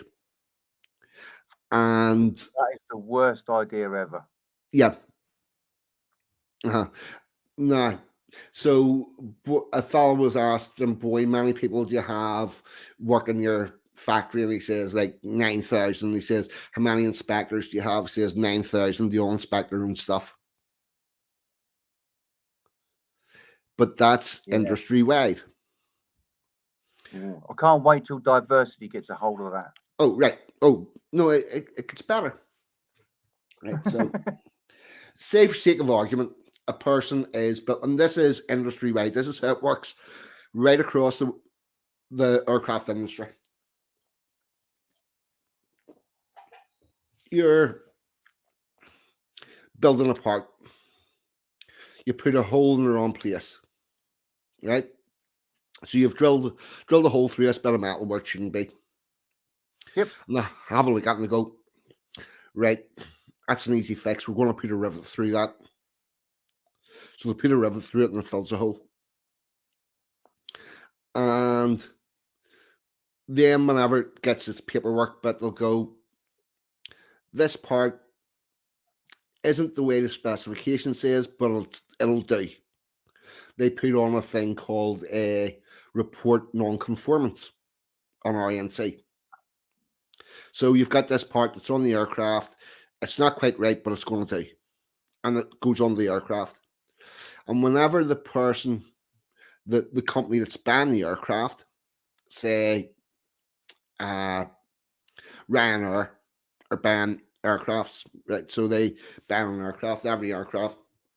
They get all this paperwork. And one of the first things to come to is all the report non-conformances. So they count all those up. So got maybe 100, maybe 200, whatever it is. 200, 100 non-conformances, 750 quid each deduction for each one of those. All right. Right.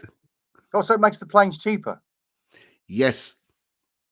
Oh, jeez. No, yeah, because they're not quite right. Brilliant. Right. So, now, do you know who was the last person to pay full price for a fucking aircraft? The last person? Or the last company? Oh, I was going to say Jaws the Sixth, but go on. Yeah, that last person or company to pay full price for an aircraft? Go on. Never fucking happened. Oh. See, I ain't been on an airplane since 1987, so I'm not that bothered. But it is kind of concerning. Yeah, especially the fact that the more that's wrong with it, the more holes with rivets in the wrong place, the cheaper the airplane. So therefore, the company that's buying it likes that. That's the minor end of it, mate. Brilliant. I don't think I'm ever getting on an airplane again. Yeah, well, I didn't intend to anyway. Yeah, I don't really want to go anywhere. I quite like it here. Emma G and I did go on boats the last 2 years. Boats? Yeah, our last 2 holidays have been boating. Yeah, boats are all right. I mean, you know, generally. Yeah. We didn't like jumping on an aircraft to go somewhere. No.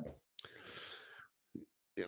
I have been on a few, but I remember going to school. We went to Italy, and we went with it was I think it was called East Midlands Airways or something. And it was a school trip to Northern Italy. And when we were sitting on the tarmac,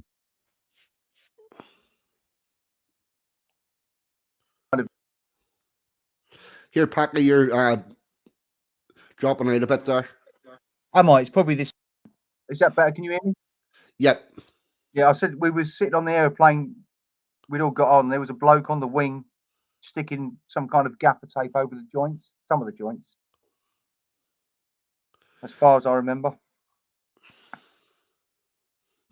But this is back in the mid early 80s.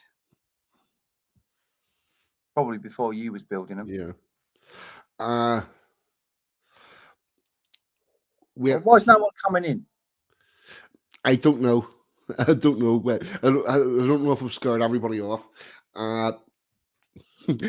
Anglo saying, thanks for that, I'm never flying again. Ben SPQ. Any advice for someone starting out?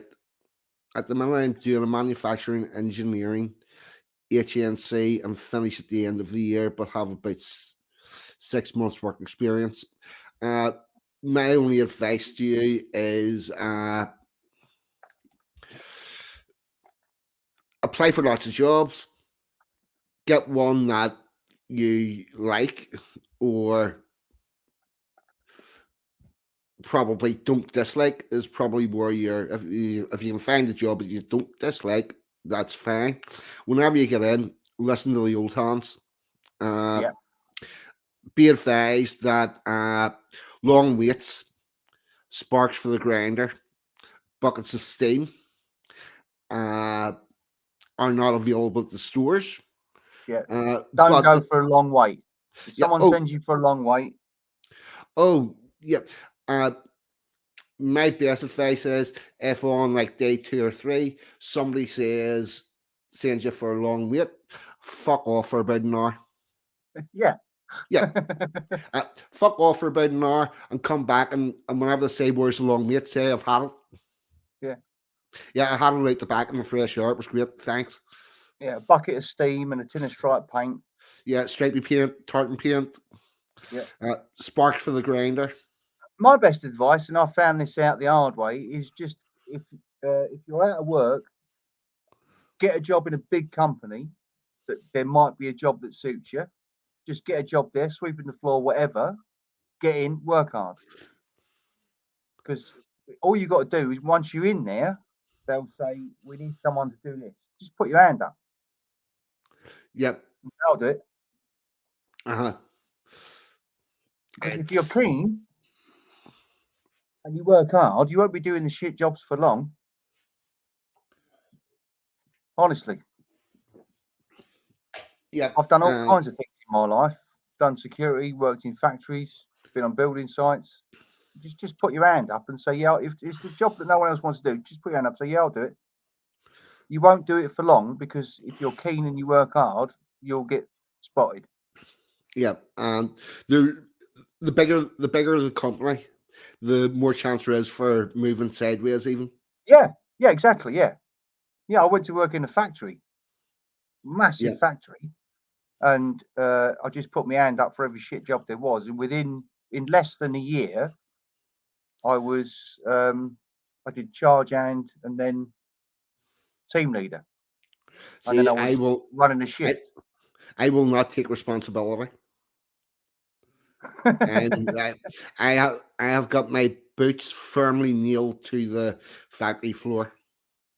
Yeah, I did security, and I started security when I was 19, which is as young as you could start it. And before I was 20, I was running a site. I was the youngest supervisor in the company. Just and then it gets once you've gone up 1 or 2 rungs, all of a sudden it gets easy. Yes, and a lot easier. And don't worry what job it is to give you because they've got to train you how to do it. And even if, like,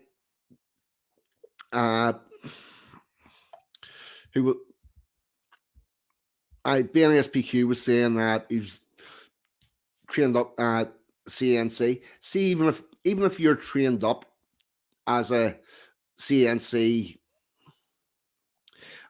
operator, whenever you go to a new factory or a new job, that CNC machine is going to have its own way of being loaded, its own way of being run, its own way of everything.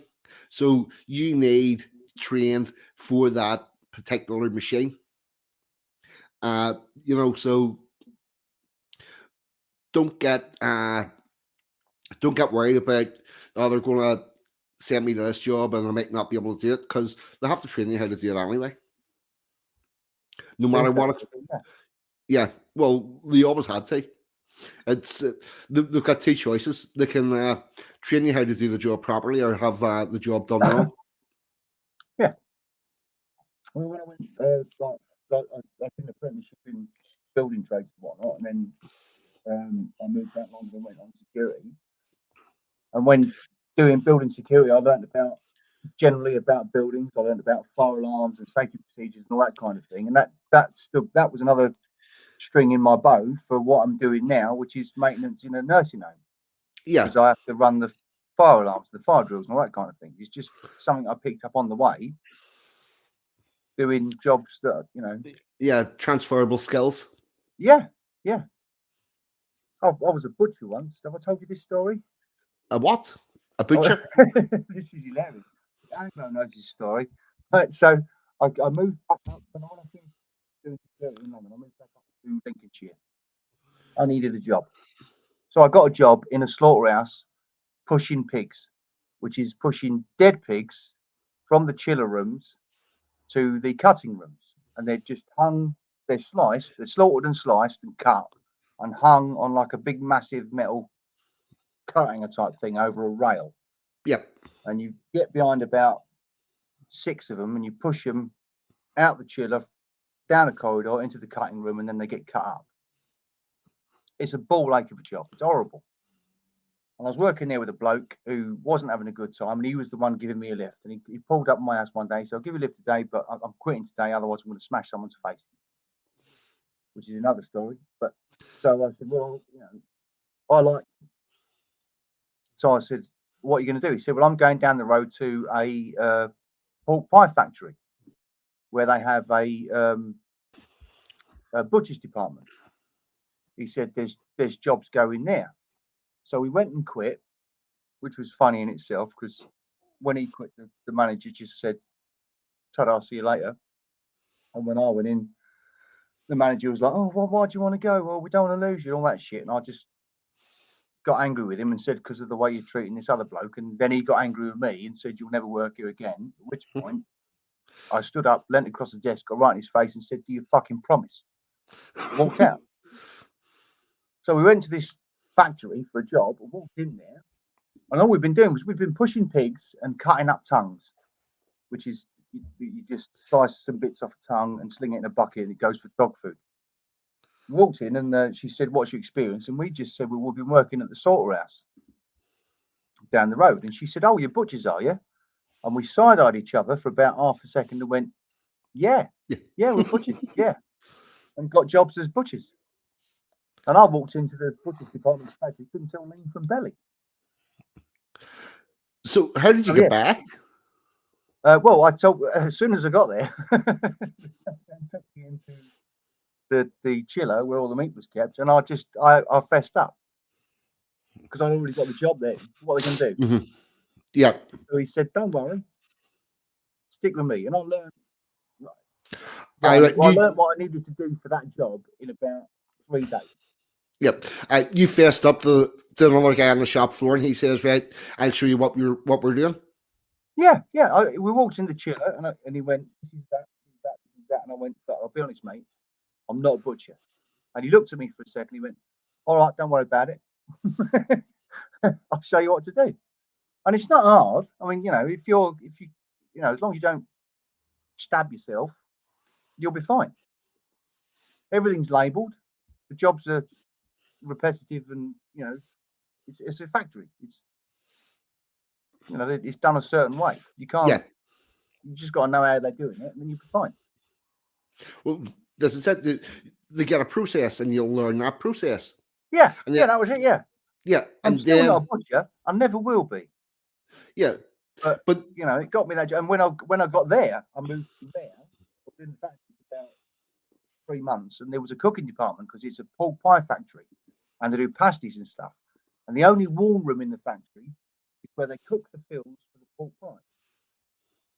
So I got myself a job in there, as you would. Yeah. Oh, yes. That would be a good move. Yeah.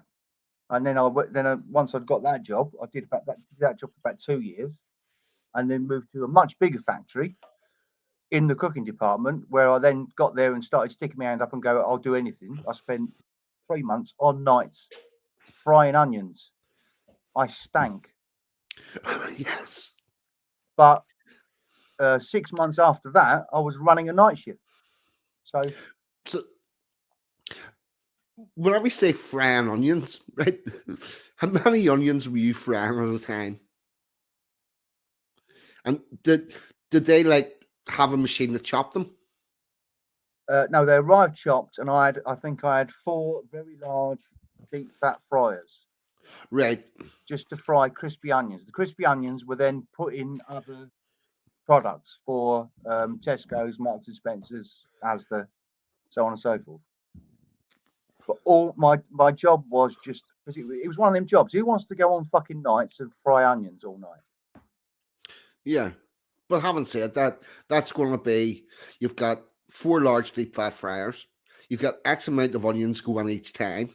Yeah. Yeah. Dump that in, put the lid down, switch it on, wait for it to do its thing. Yep.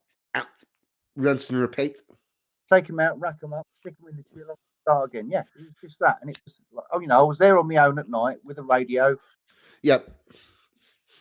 Not mentally strenuous work, but just no one wanted to do it because they'd stick of onions. But I'd come from the factory, the pork pie factory, where I was cooking pasty fills. I was cooking chicken tikka and stuff like that. So I stank of curry all the time. Right. So, same stuff, different scent. Yeah, but for more money. Yeah. I left the job at the factory where I was cooking pie fills for go and cook onions. Initially, I went to cook pasta on days, but I was doing that on more money than my supervisor was doing the pie fills. And then I stepped up twice once I got there. Oh, here, Packet, your mic is dropping in and out. It seems to be the precision of it. Hang on, is that better? Can you hear me now? Yes. Yeah, it's probably it's because I've stood in it. Yeah. So all I was saying was I left that job cooking the pie fills for more money than my supervisor to go and cook pasta and then onions at the factory. Stepped up twice. All cool.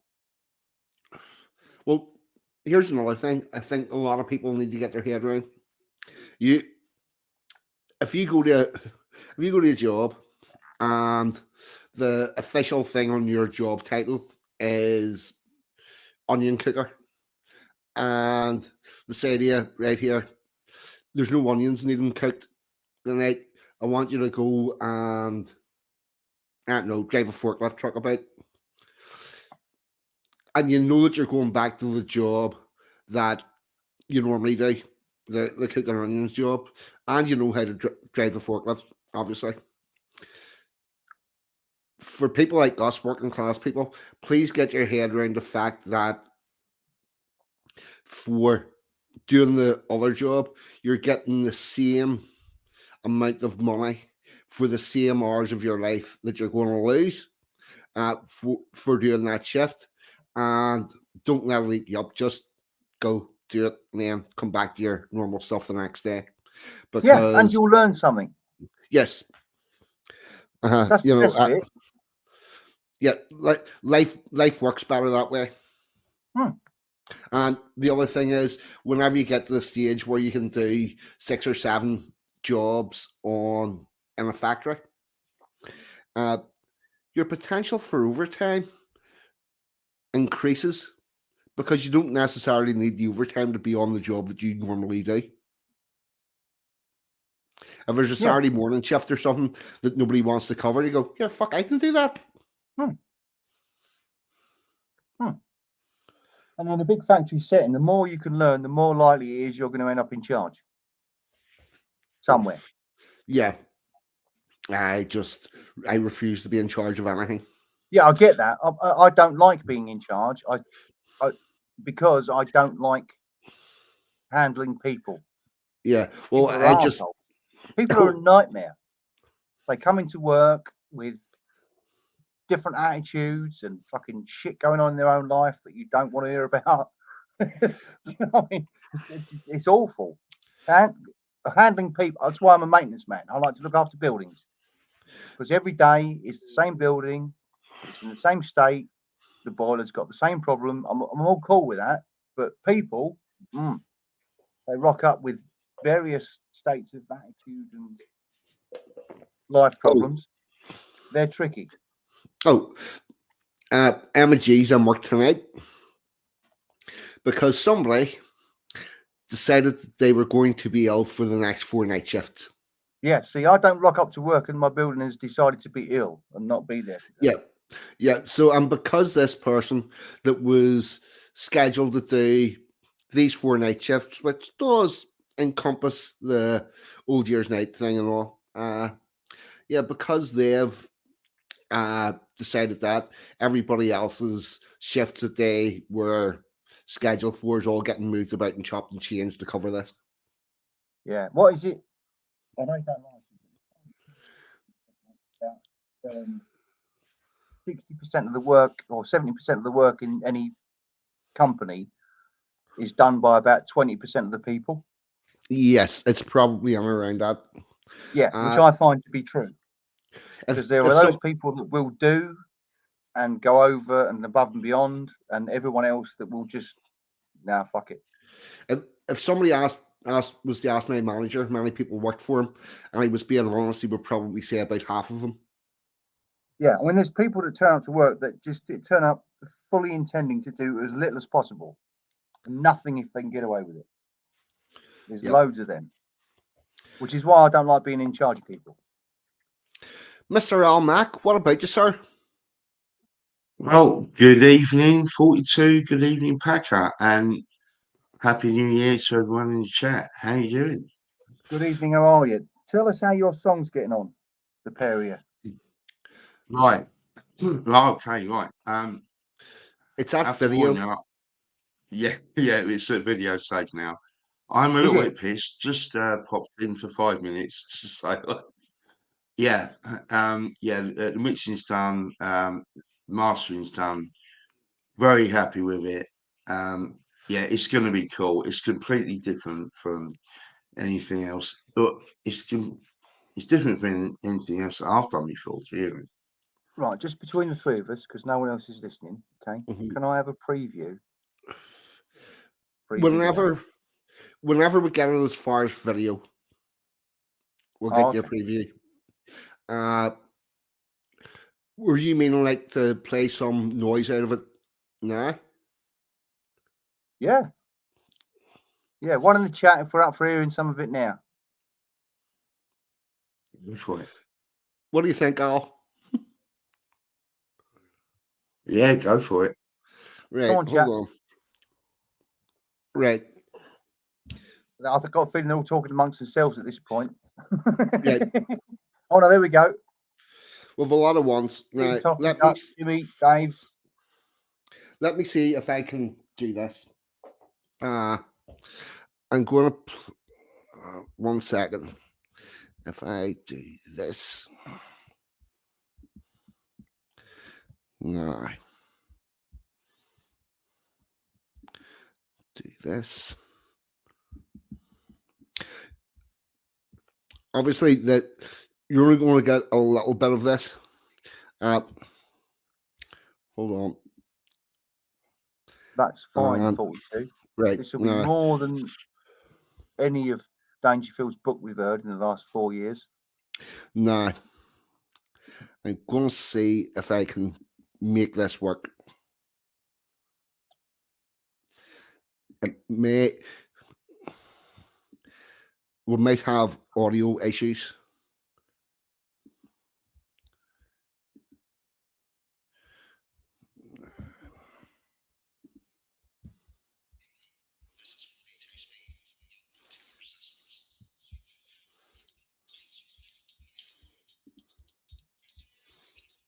Yeah, I'm not getting that.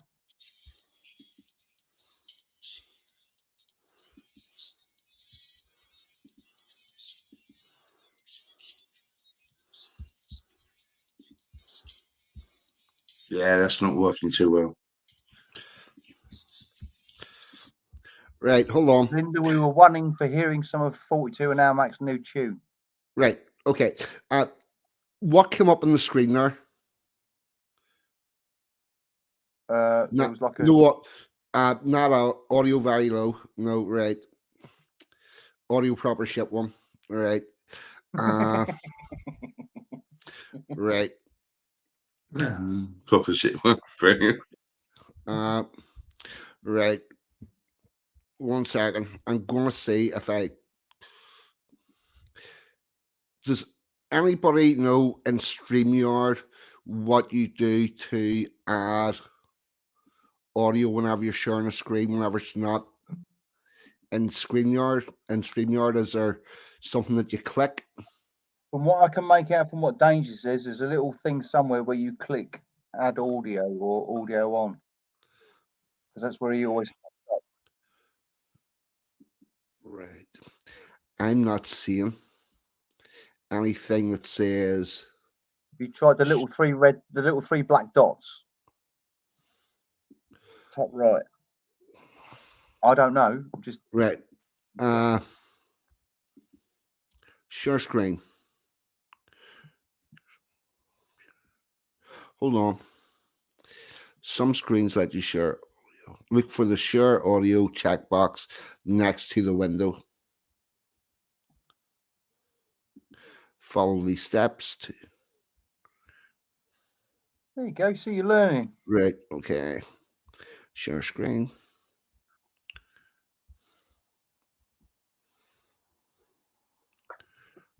Also wondering whether you've got to change it to stereo in your audio settings. Not sure, but just a thought. Right. Hold on. Right. Go in the window. Go into this.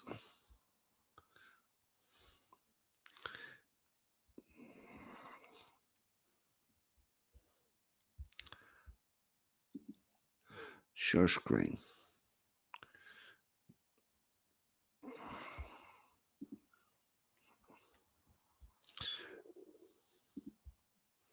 Right. I've got that to come up. Yep. See that? Nah.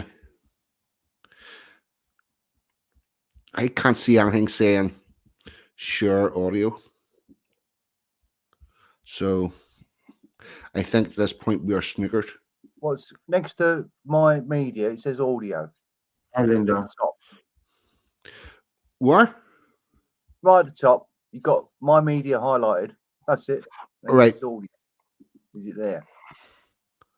Oh no, that's for the program I Fair use enough. for actually Just making the asking. video.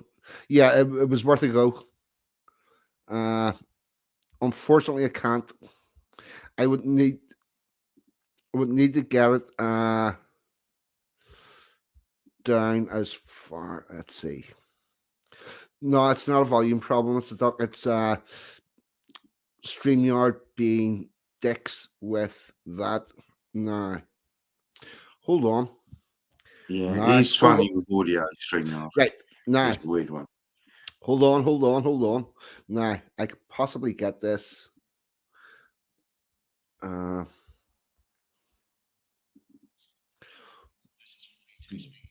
Fuck.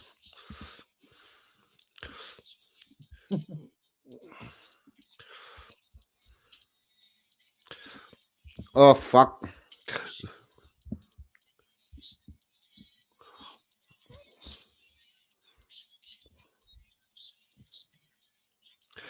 Oh crap.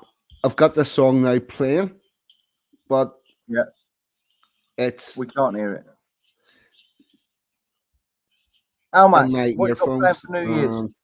Not the way I was expecting. And I can't get it to fucking shut up. Oh fuck. Oh, hang on. Oh shit, man. Eat the bugs. You got me wrong. You got me so wrong. You ever seen a kid drunk? Right. That sounds like it's coming through from Oh, you. fuck. Yeah, Your it's all a bit top endy. yeah. Yeah, Toffee. Yeah, I know what you're saying, Toffee. But when it comes to StreamYard and all that, old Audio bollocks, great one. it's a different game. No, it wasn't right. I think we should wait until the video's done and do it how you did it before. We'll wait. Almac, what's your plans for New Year's? Oh, and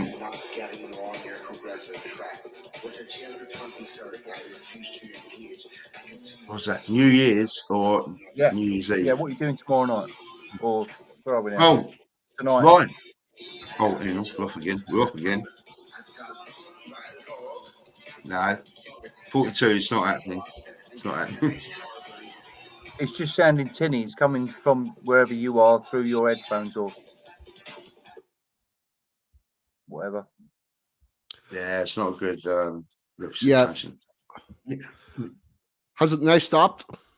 Yes. Yeah. Oh Yeah, fuck! it's Thankful for that. no, it's a non-starter. It's a non-starter, that one. Yeah, I couldn't figure out how to get it to stop. It was coming out through my earphones, and then I was trying to find. Yeah, Oh fuck! I think that's what we could hear. Yeah, sorry about that. Anyway, never mind. I think it will be better. I think it's definitely one for the visuals on this one as well. Like Yeah. a lot of these tracks. So yeah, we'll wait for the video. Yeah. It's all up to you now. Happy New Year. No pressure. No pressure. Oh fuck. Yeah, sorry, Packer. Yeah, I was supposed to be working tomorrow night, and the gig I was doing got cancelled. Then we got offered something else. Then that didn't happen. Then we got offered back the original gig we had booked over a year ago. Then that got cancelled. So it looks like probably just going down the pub, my You're a local loose pub out in the country. Yeah. It's mad. Probably for the first time in about 25 years. Get because in, make it's most like, of them. yeah, I know, but New Year's Eve is kind of like triple bubble for a musician. So fuck it. I'll put the money over the bar. Who cares? It'll be all right. Yeah, it'll be good crack. No, make most of it. But do the other side for once. Like I was saying earlier on, like we just turned 11. We ain't been out since he was born. So we're going out tomorrow night for the first time since we were first together. So I'm looking forward to it. Yeah. So, your audio's kind of a bit squiffy there, mate. But yeah, I think I've got the gist of it. Yeah, it's got to be done. What are you going to do? I've spent 10 years sat at home doing fuck all on Christmas Eve, like wondering if Jules Holland's doing a Hogmanay. And so we're going out. Enjoy yourself. You do the same. Go and be one of them piss people that normally you're looking at making an arse of themselves. Go make an arse of yourself. I will. Do you remember? I'll be very irritating.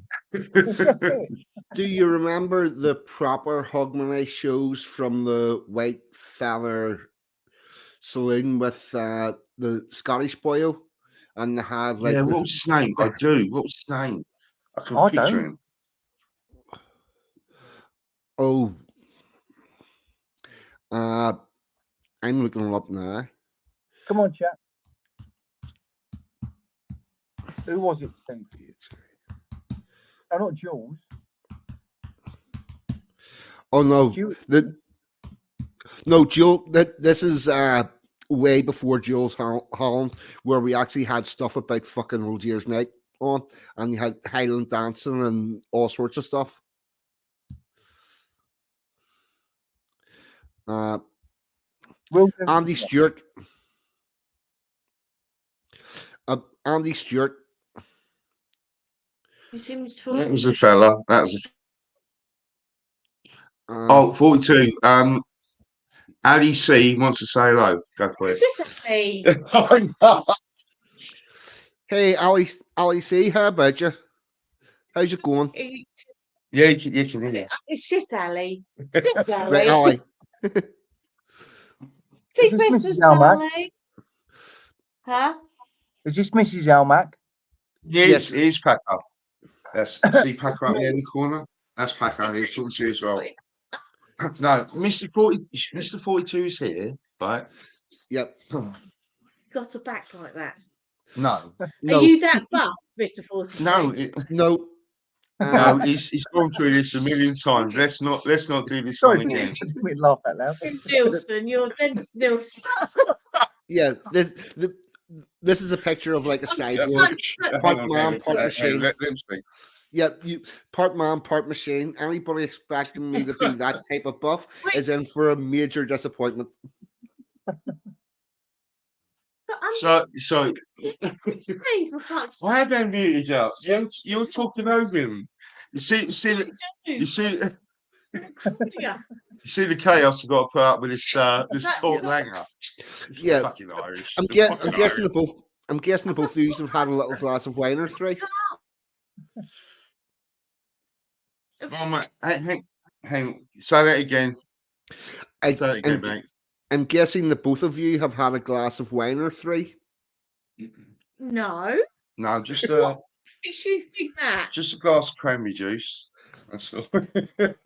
Cranberry juice. Don't forget he's got a crush. Right, this is a bad idea. Sorry to get her on. Shush me. Right, no, I'll mute you. Hang on. That's mute. Wait, give me a minute. Are you shushing? Yes, I'm shushing.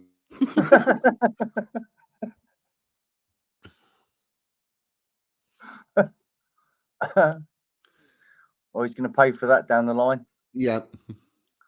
Do you know how much I hate being shushed? Yeah, everyone else is finding out right now. Let me tell you now. I've had 20, I hate being shushed. 20 years of this. Ali, Right, on that. Sorry, mate. Go on. Ali, what's on your mind? Come on, tell us something interesting. Something amazing. No, Yeah, no, interesting. interesting. Oh, what was Old Year's Night like for you whenever you were a child? Oh, What was fun, like? what was what when I was a child? Old Year's Night. Did you have like a get together? Did you do anything for it? Oh, so obviously we're from Cork, and With the Luton accent now. She's a corker. She's a corker. But so to be fair, my old man was, I'm not going to get into that, wasn't the nicest person, but he drummed, well, he wasn't, he just wasn't. But he drummed in, he's got 5 kids. It suddenly dawned on him that the rhythm method didn't work. That was rubbish. So he got 5 kids and he drummed into us the quality of family. And there's 5 of us, and I am the baby. I don't know if you've got that because I'm a little bit of a brat. I am a little bit bratty. So every Christmas, between Christmas and New Year, we have the Crowley get together. So we had it yesterday, and each year someone else has a baby. So yesterday there were 25 of us. It was you, wasn't it? No, I just have puppies. Babies. So yesterday we had our Crowley get together, and there were 25 of us, and my mum is 95, and she rang me today and told me that she had just the best day ever, and it's the favourite day of my year. I love my Crowley Christmas dinner. I just love it. That's good. Yeah. But we're just really loud. Oh, pal, it's my missus. Yep. Yes, that's Mrs. Almac. Tell me, did you have a sing song? Not really. Not really, because it's like just an afternoon thing. A lot of people. All right. It's very spread out from all over the sort of like south of England. So a lot of people are driving and all that. But it is a mad one. It's a big sort of present opening thing. You know, it's a traditional thing. I love it. Irish people just talk over each other all the time. Do they? Shut up. We just do. We're just really loud. We talk over each other all the time. No one ever gets to finish a sentence. I had the best day ever. Yeah. Bloody loved it. Yeah, that sounds absolutely lovely. Mrs. Pack is like that. When she's with her family, everyone just talks. Well, the So first, what was I that, think Packer? I went to her house. We went to watch a film, and the whole lot of them just fucking talked all the way through it. Through my fucking head. I just couldn't. I couldn't understand it. But yeah, they like that. But then when she's here with me, she sits quiet as a mouse. Bless her. Love her. Or she just So, doesn't want to talk to me. See, Might be that. if you come from a large family, it's Mm. not very long before you learn if you want to actually be heard, you've got to talk over people. And conversation and banter becomes a competitive art. Yeah, no, It my does. missus comes from a large family, a fairly large family, from a very small house where she had to sleep with a. Oh, she slept with her sister in the same bed.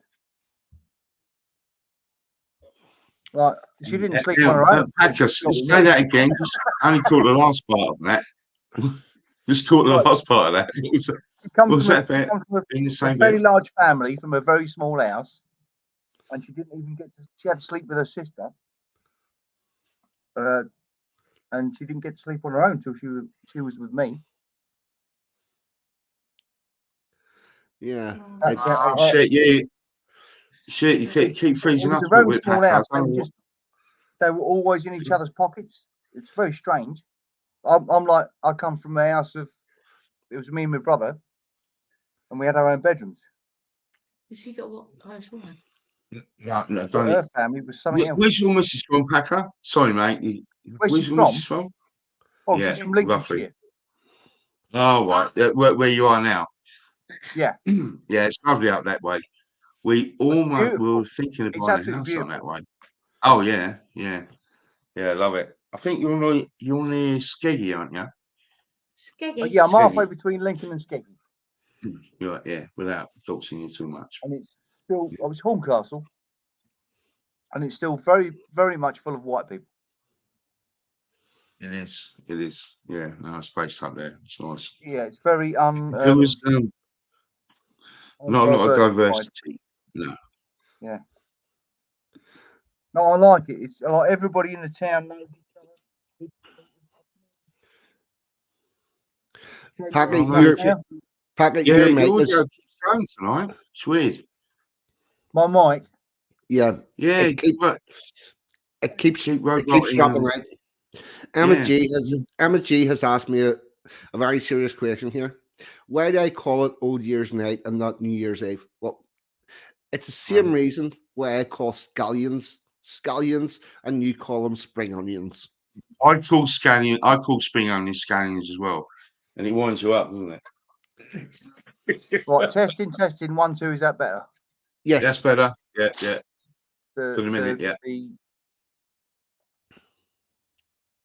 Okay. Okay. Yeah. So what do you call them, scallions? Yeah. Same as It's, Call it. Oh yeah, sorry. Aegis. You're making Aegis. I did warn you. I'm a bit pissed. I'm not gonna lie. Yeah, yeah. Sorry. 42. Over to you, mate. Sorry. yeah. 42. 42 going on in 12. Where's the stream? Yeah, everyone that's everyone that sort of lives around where I do calls it Old Year's Night. I don't know. There's some people call it Old Year's Night. Some people call it New Year's Eve. I don't know. And Budgie Burger saying let's call the whole thing off. Yeah, it's the same thing. But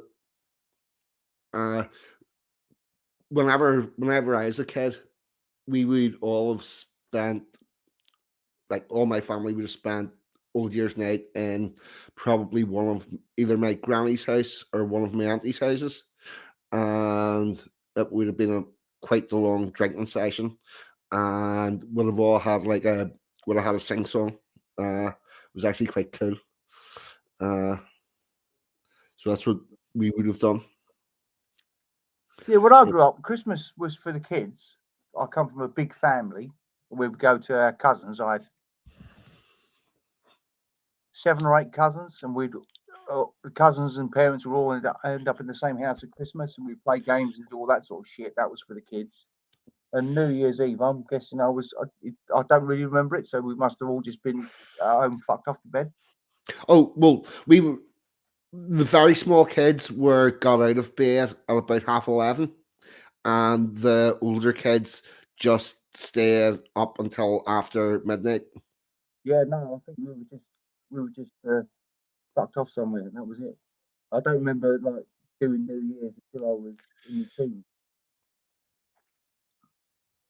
Well, But my I come family was from very big on Christmas for the kids. I mean, Right. oh, yeah, it's come back again. Christmas was family, and that Oh, was you fucking blipping play out a little games and all bit that there, sort of Patrick. shit. Again. I Well, have found a I was, clip. yeah, I think it's of- an internet connection, Paco, not you, Mike. Well, I come from a Scottish family, and very, very political, and obviously it was always a big one. And the whiskey would come out after midnight. She's saying Hmm. it's weird. Well, you're both weird. I think that's me saying both call it scallions. I'm not sure. I'm not Gee, Yeah. weird. not you, don't worry. You're going to meet us soon, anyway. Can't wait to meet. I literally know. can't wait. No, it's going to be cool. Yep. Yeah, Right. so Actually, just up the road from your house, Egypt. we're outside the house on the phone. Shit, you think we're up to Luton? Yeah. Right.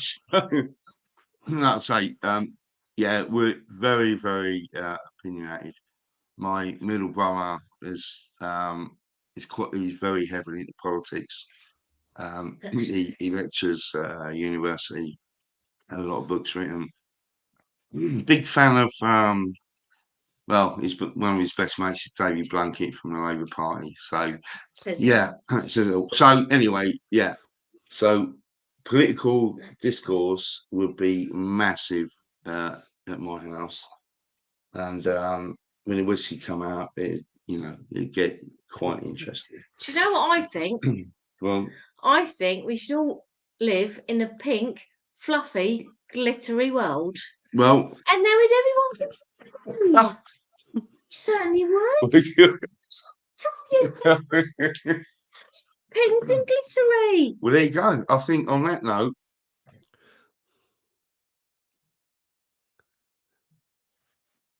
Right.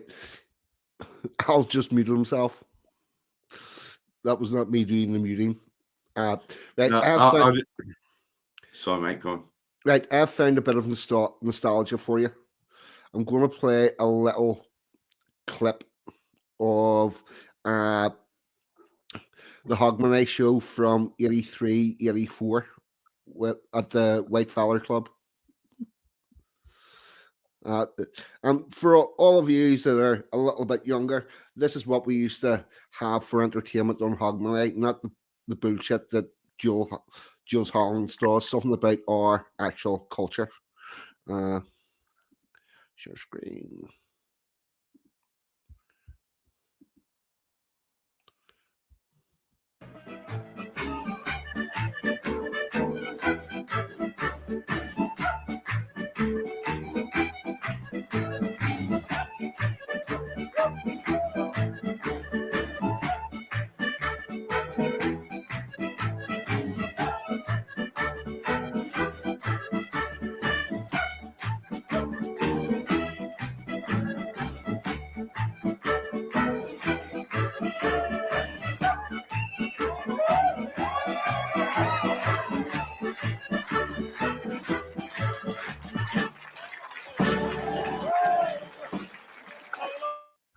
There we go. That's what we used to.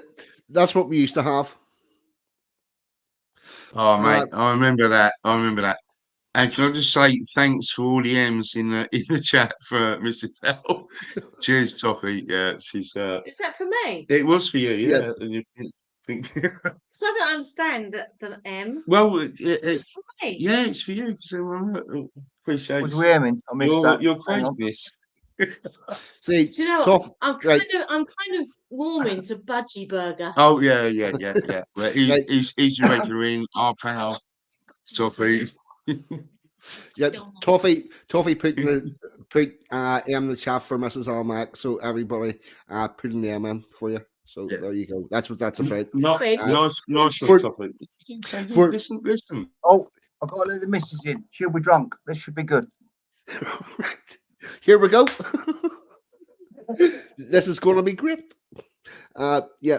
For uh, Ali, if you're not really sort of up with streaming culture, whenever somebody's liked or does something nice or whatever, how they're recognized is everybody puts a letter in the chat for them or something or a number. Yeah, this should be good. It's brilliant. Yeah. Oh, look, she's crying now. No, so Here we go. there's Mrs. Hello, Packer. Mrs. There's Packer. Mrs. Packer. Mrs. Packer. This is Where's P. boy? Is that P? Well, no, Mrs. Packer. She's known as. You can call her Mrs.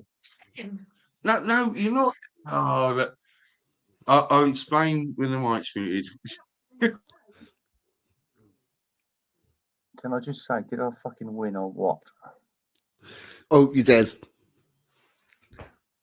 She's out of the room. We're okay. Where was we? Sorry, Almac, what was you saying? Nothing, dear. Oh, Emma G, if you wanna come on, come on. Emma G, she's very pretty. oh yeah. Emma G's. Is Emma coming on? Do you think Yeah, maybe come on. Mr. 42 you're punching above? Oh, I've said that from day one, Ali. Because you don't look like Dennis Nelson, do you?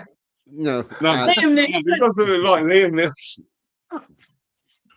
Neeson. He's a good looking lad for his age. He's right, isn't he? Yeah. He looked like, who did I say he looked like Judge Rinder? Do you know who Judge Rinder is? Judge Rinder, he didn't say that. You don't know what he looks like. We saw the back of his head. Dolly. Oh, the madness in my household. The madness. Yes, I am. I've said from day one I'm punching above with my Emma J, and she's a totally wonderful person. Love her to bits. She's I don't know, Emma. Here's the link for Emma G and only Emma G. If you can come on, I'm not sure if she may or may not be able to at the moment, but yes, Come on, Emma. if you can jump in. Mrs. P has been drinking baby Guinnesses, which is Tia Maria with Bailey's poured Bailey's on top over the top of it, and you use a spoon to get the Bailey's to sit nicely on top of the Tia Maria, and put it in a shot glass. So when we come to visit, because you're so mysterious, He's the anonymous poet. But when and singer. when we come to visit and you're so mysterious, are we gonna actually see you? Are you gonna be Oh yes, you will see me. You will see me. I'll not be in my I'll not be in my mysterious guise. Let's see. No, try not to meet him with a pillowcase over your head. No, get my. I do have, yeah. Oh, I'm really. I love Mr. You're muted now. I really love Mr. 42. I know. Right. And does everyone know, right, that I don't think everyone does, that 42 did a special poem, right, for Ali's birthday. And it was. I promise I will not look like this. I promise. Yeah, that's the anonymous poet 42. That's not your real face. Well, no. Oh, yeah, that's. Because if it is, I don't want to come to your house. Right, but here, hold on. Well, but he looks like more like Dennis Nelson than Liam Neeson. Ali, but what you have to realize is I have camouflage cream on there, which is why it's a different color. Camouflage cream. You know the stuff that like soldiers use to disguise their face whenever they're out in the bush and trying not to get seen. So that's camouflage cream, brown, black, and green. No, you're making it up, aren't you? No, I wear that at every gig. It's called that. Yeah. That's how I turned up to do my open mic performances. Oh, I do. Yeah, he's my new favourite number. And person. Yeah. So, But no, you Right. wonder Well, while I well- call you Mr. 42, you but you can know call Gary Williams.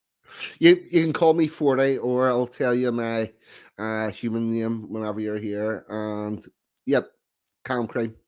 Well, see, that's like, but yeah, whenever you come to visit, I'll not have all that gunk on. I'll look like a normal human person.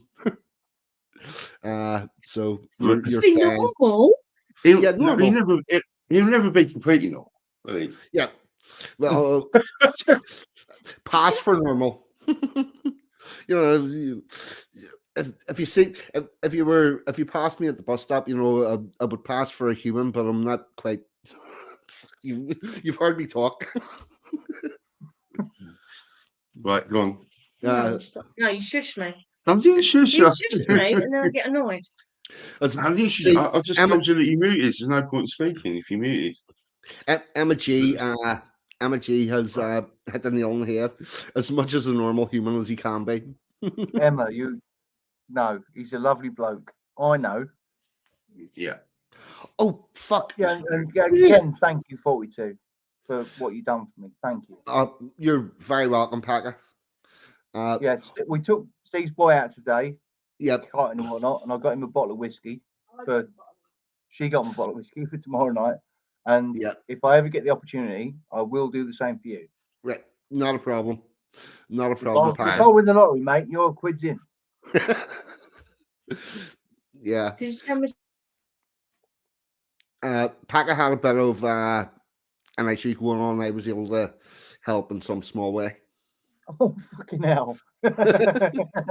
When I say helping, when he says help in some small way, he stepped out of a fucking telephone booth with a fucking cape on. Yeah. Yeah, he was awesome. He's Yeah, brilliant. I'm not the first person either. It's yeah. Without getting too sentimental, I know it's that time of year, but he's the dude around these parts, and he's helped a few people out. Are you getting embarrassed there, 42? You going a bit red in the cheeks? Yeah, just a little. Yeah. I Boss is going 40 who. Yeah. If you ever need like letters of complaint written, or if you find yourself needing to try and get the service providers to provide the services that they're supposed to provide, do give me a shout. If you ever need to speak to power, 42 is your man. Yeah, truth to power. Yeah. Was that emoji? Stop it! His head is getting too big. Yep.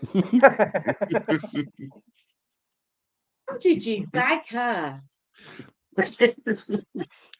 Well, don't keep blaming it. Yes. I mean, clearly I've only seen the back of your head. Yeah. She's a pussy. Indeed. Yeah. Indeed. Yeah, I'm putting it down to pure luck. I don't know how it happened, but it did, and I am eternally grateful. I still love you, Mr. 42. Yeah. I really liked it when you said that. And I choked up as well when you said it. You know what I'm going to say? All right. Yeah. That she squeezes so hard that she put all the broken bits back together. Honestly, exactly I choked up when you said that. That's very, very You've never cool. said anything like that about me, have you? No, Thing. because you didn't. Yeah. Well, not one thing. To be fair, there is a good possibility that Al didn't have a lot of broken parts that need squished back together. Yeah, but you could have said something lovely. I could have just said it, couldn't I? Just one lovely one nice thing. One nice just thing. Just could have said one lovely thing. Just asking. Just putting it out there. To be fair, I did many years before I met Emma G. Somebody posted a thing on my timeline because I was talking about different bits of crap that I'd been through, and it was one of these inspirational quotes, and it says, "Someday you'll meet someone that'll squeeze you too tight, all your broken bits will go back together." And at the time, I went, "Yeah, fucking no chance." But I can remember exactly where and when I was that the broken bits of me started to fix, and I was with Amity. So That's beautiful. No, it's lovely. That is beautiful.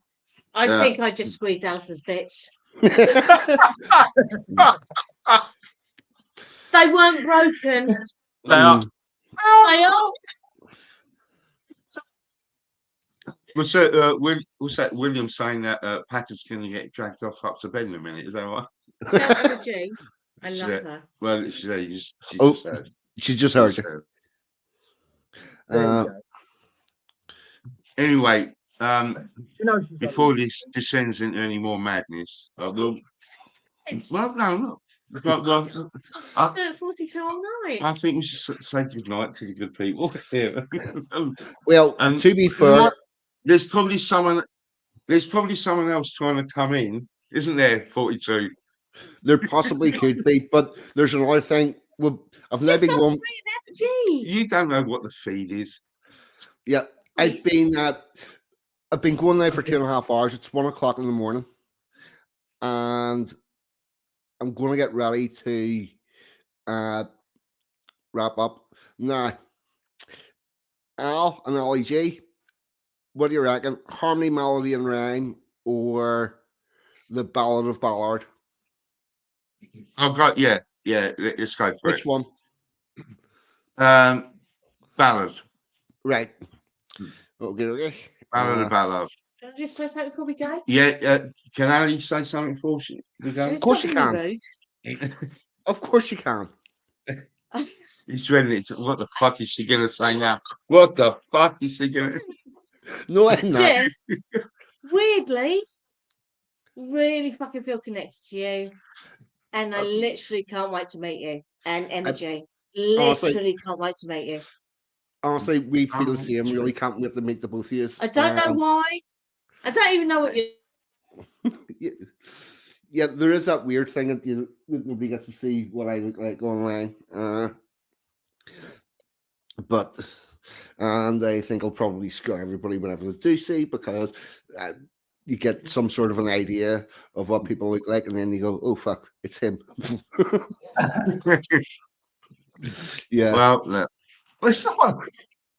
So I literally can't wait to meet you, and the sooner it happens, the better it is for me. Literally. Yep. And I'm gonna get an Irish. I'm gonna get me pork lang. I was gonna say pork. Pork langer. Pork langer passport soon, which I'm really quite proud of. My pork langer passport. I can't wait to meet you guys. Honestly, right. From the heart. Yeah. From the heart. All right, from my house to your house, I think that was Jamie. And have a great New Year. Yeah. Yes. Happy New Year, everybody in the chat. Happy New Year, Mrs. Packer, I've been lovely to speak to you. 42, Emma G, everyone in the chat. Well, I won't list everyone. Proper 2024 to you guys. Yeah. With the bet. Things are looking up. Things are looking up. Heart. Things are changing as well, right? Things are looking up. Be positive. Good. I'm glad to hear it. All right. Yeah, brilliant. All right. All right, guys. All right. See you soon. Packer's wife looks bored out of her tits. But she can't hear what's going on. Oh no, she can. She can hear what's going on.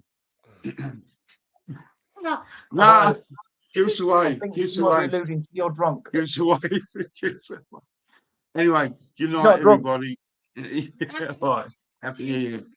See you later, guys. Bye. See you later. Oh, pal. Thank you very much. Thank you very much, everyone.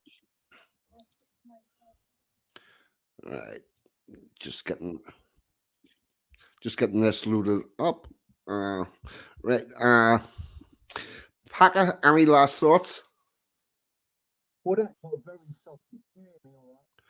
Your mic's gone. Hang on. Yep. What about now? I'm on the boys. Yes, keep it there. Keep it there. So that got very squishy. It's lovely meeting our Mac's wife. And your missus is lovely. You two are very well suited. You're both very lucky. What can I say? Very nice. Yeah, absolutely lovely. And I say, very Merry Christmas to you and all the Packers. And I hope 2024 is much better than 2023 ended. Yeah, no, 99% of my life is great for the last month. But hopefully it's back to normal and I'm back to, Excellent. normal shit. It'll be fine. You see what Steve Cray said? Yeah, no, I think I might have. I don't know what I've done. Something's not right with my laptop.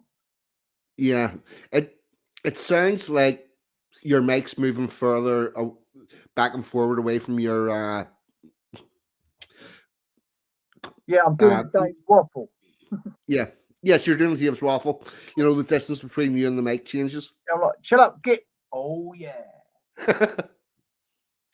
Okay, right. I'm going to get the outro on. We'll.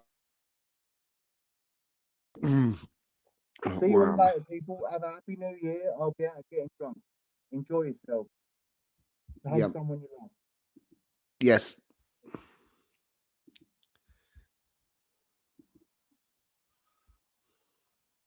This is the ballad from Miss Ballad. Gets darker. The deeper you go down. The path of the righteous man is beset on all sides by the iniquities of the selfish and the tyranny of evil men. Blessed is he who in the name of charity and goodwill shepherds the weak through the valley of darkness, for he is truly his brother's keeper and the finder of lost children.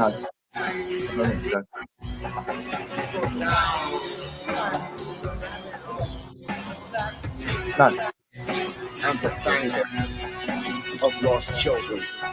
You will need a light guide and an angel to walk beside you. A day you go down. You want to know the truth, don't you? I find the evil and the greedy under every turn rock, where I spit out the truth, the establishment mock. From all sides, I watch the opposition grow, trying to terminate the information flow. But the good book reminds me that I am blessed, protected and guided during every quest. In the valley of darkness, my way is clear. I carry a big stick and I show no fear. So prepare yourself for eternal damnation.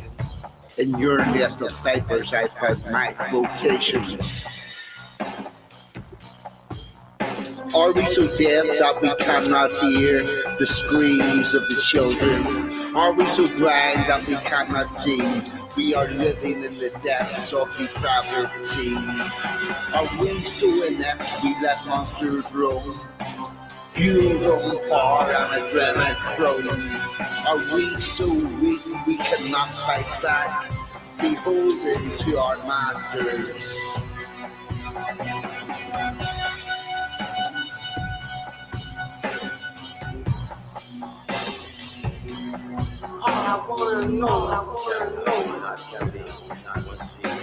The path of the righteous man is beset on all sides by the iniquities of the selfish and the tyranny of evil men.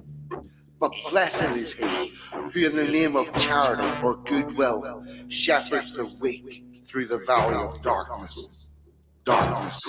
For he is truly his brother's keeper and the finder of lost children. The finder of lost children.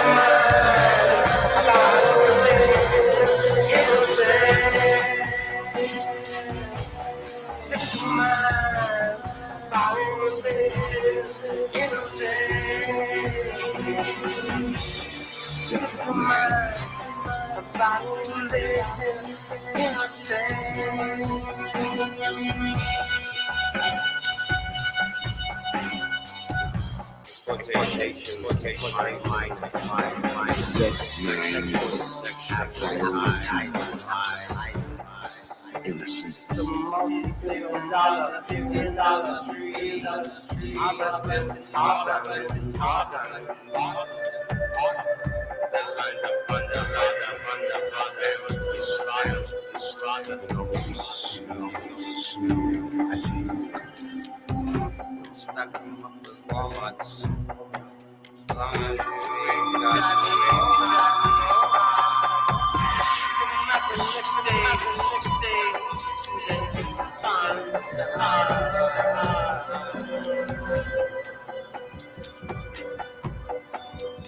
The path of the righteous man is beset on all sides by the iniquity of the selfish and the tyranny of evil men.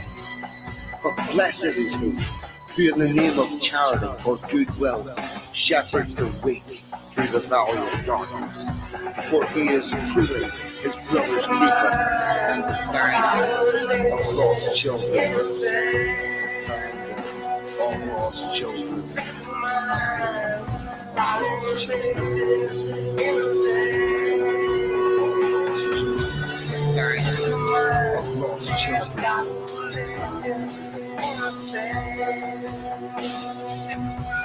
Seven man,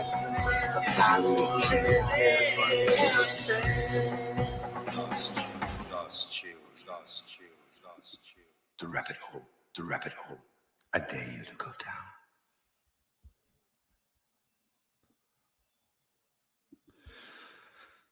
Okay, everybody, the guests have been the guests. I've been 42. You lot in the chat have as always been fucking amazing. Good night. God bless. Happy New Year and see us all next year. I'm out of here. Gone. Bye bye.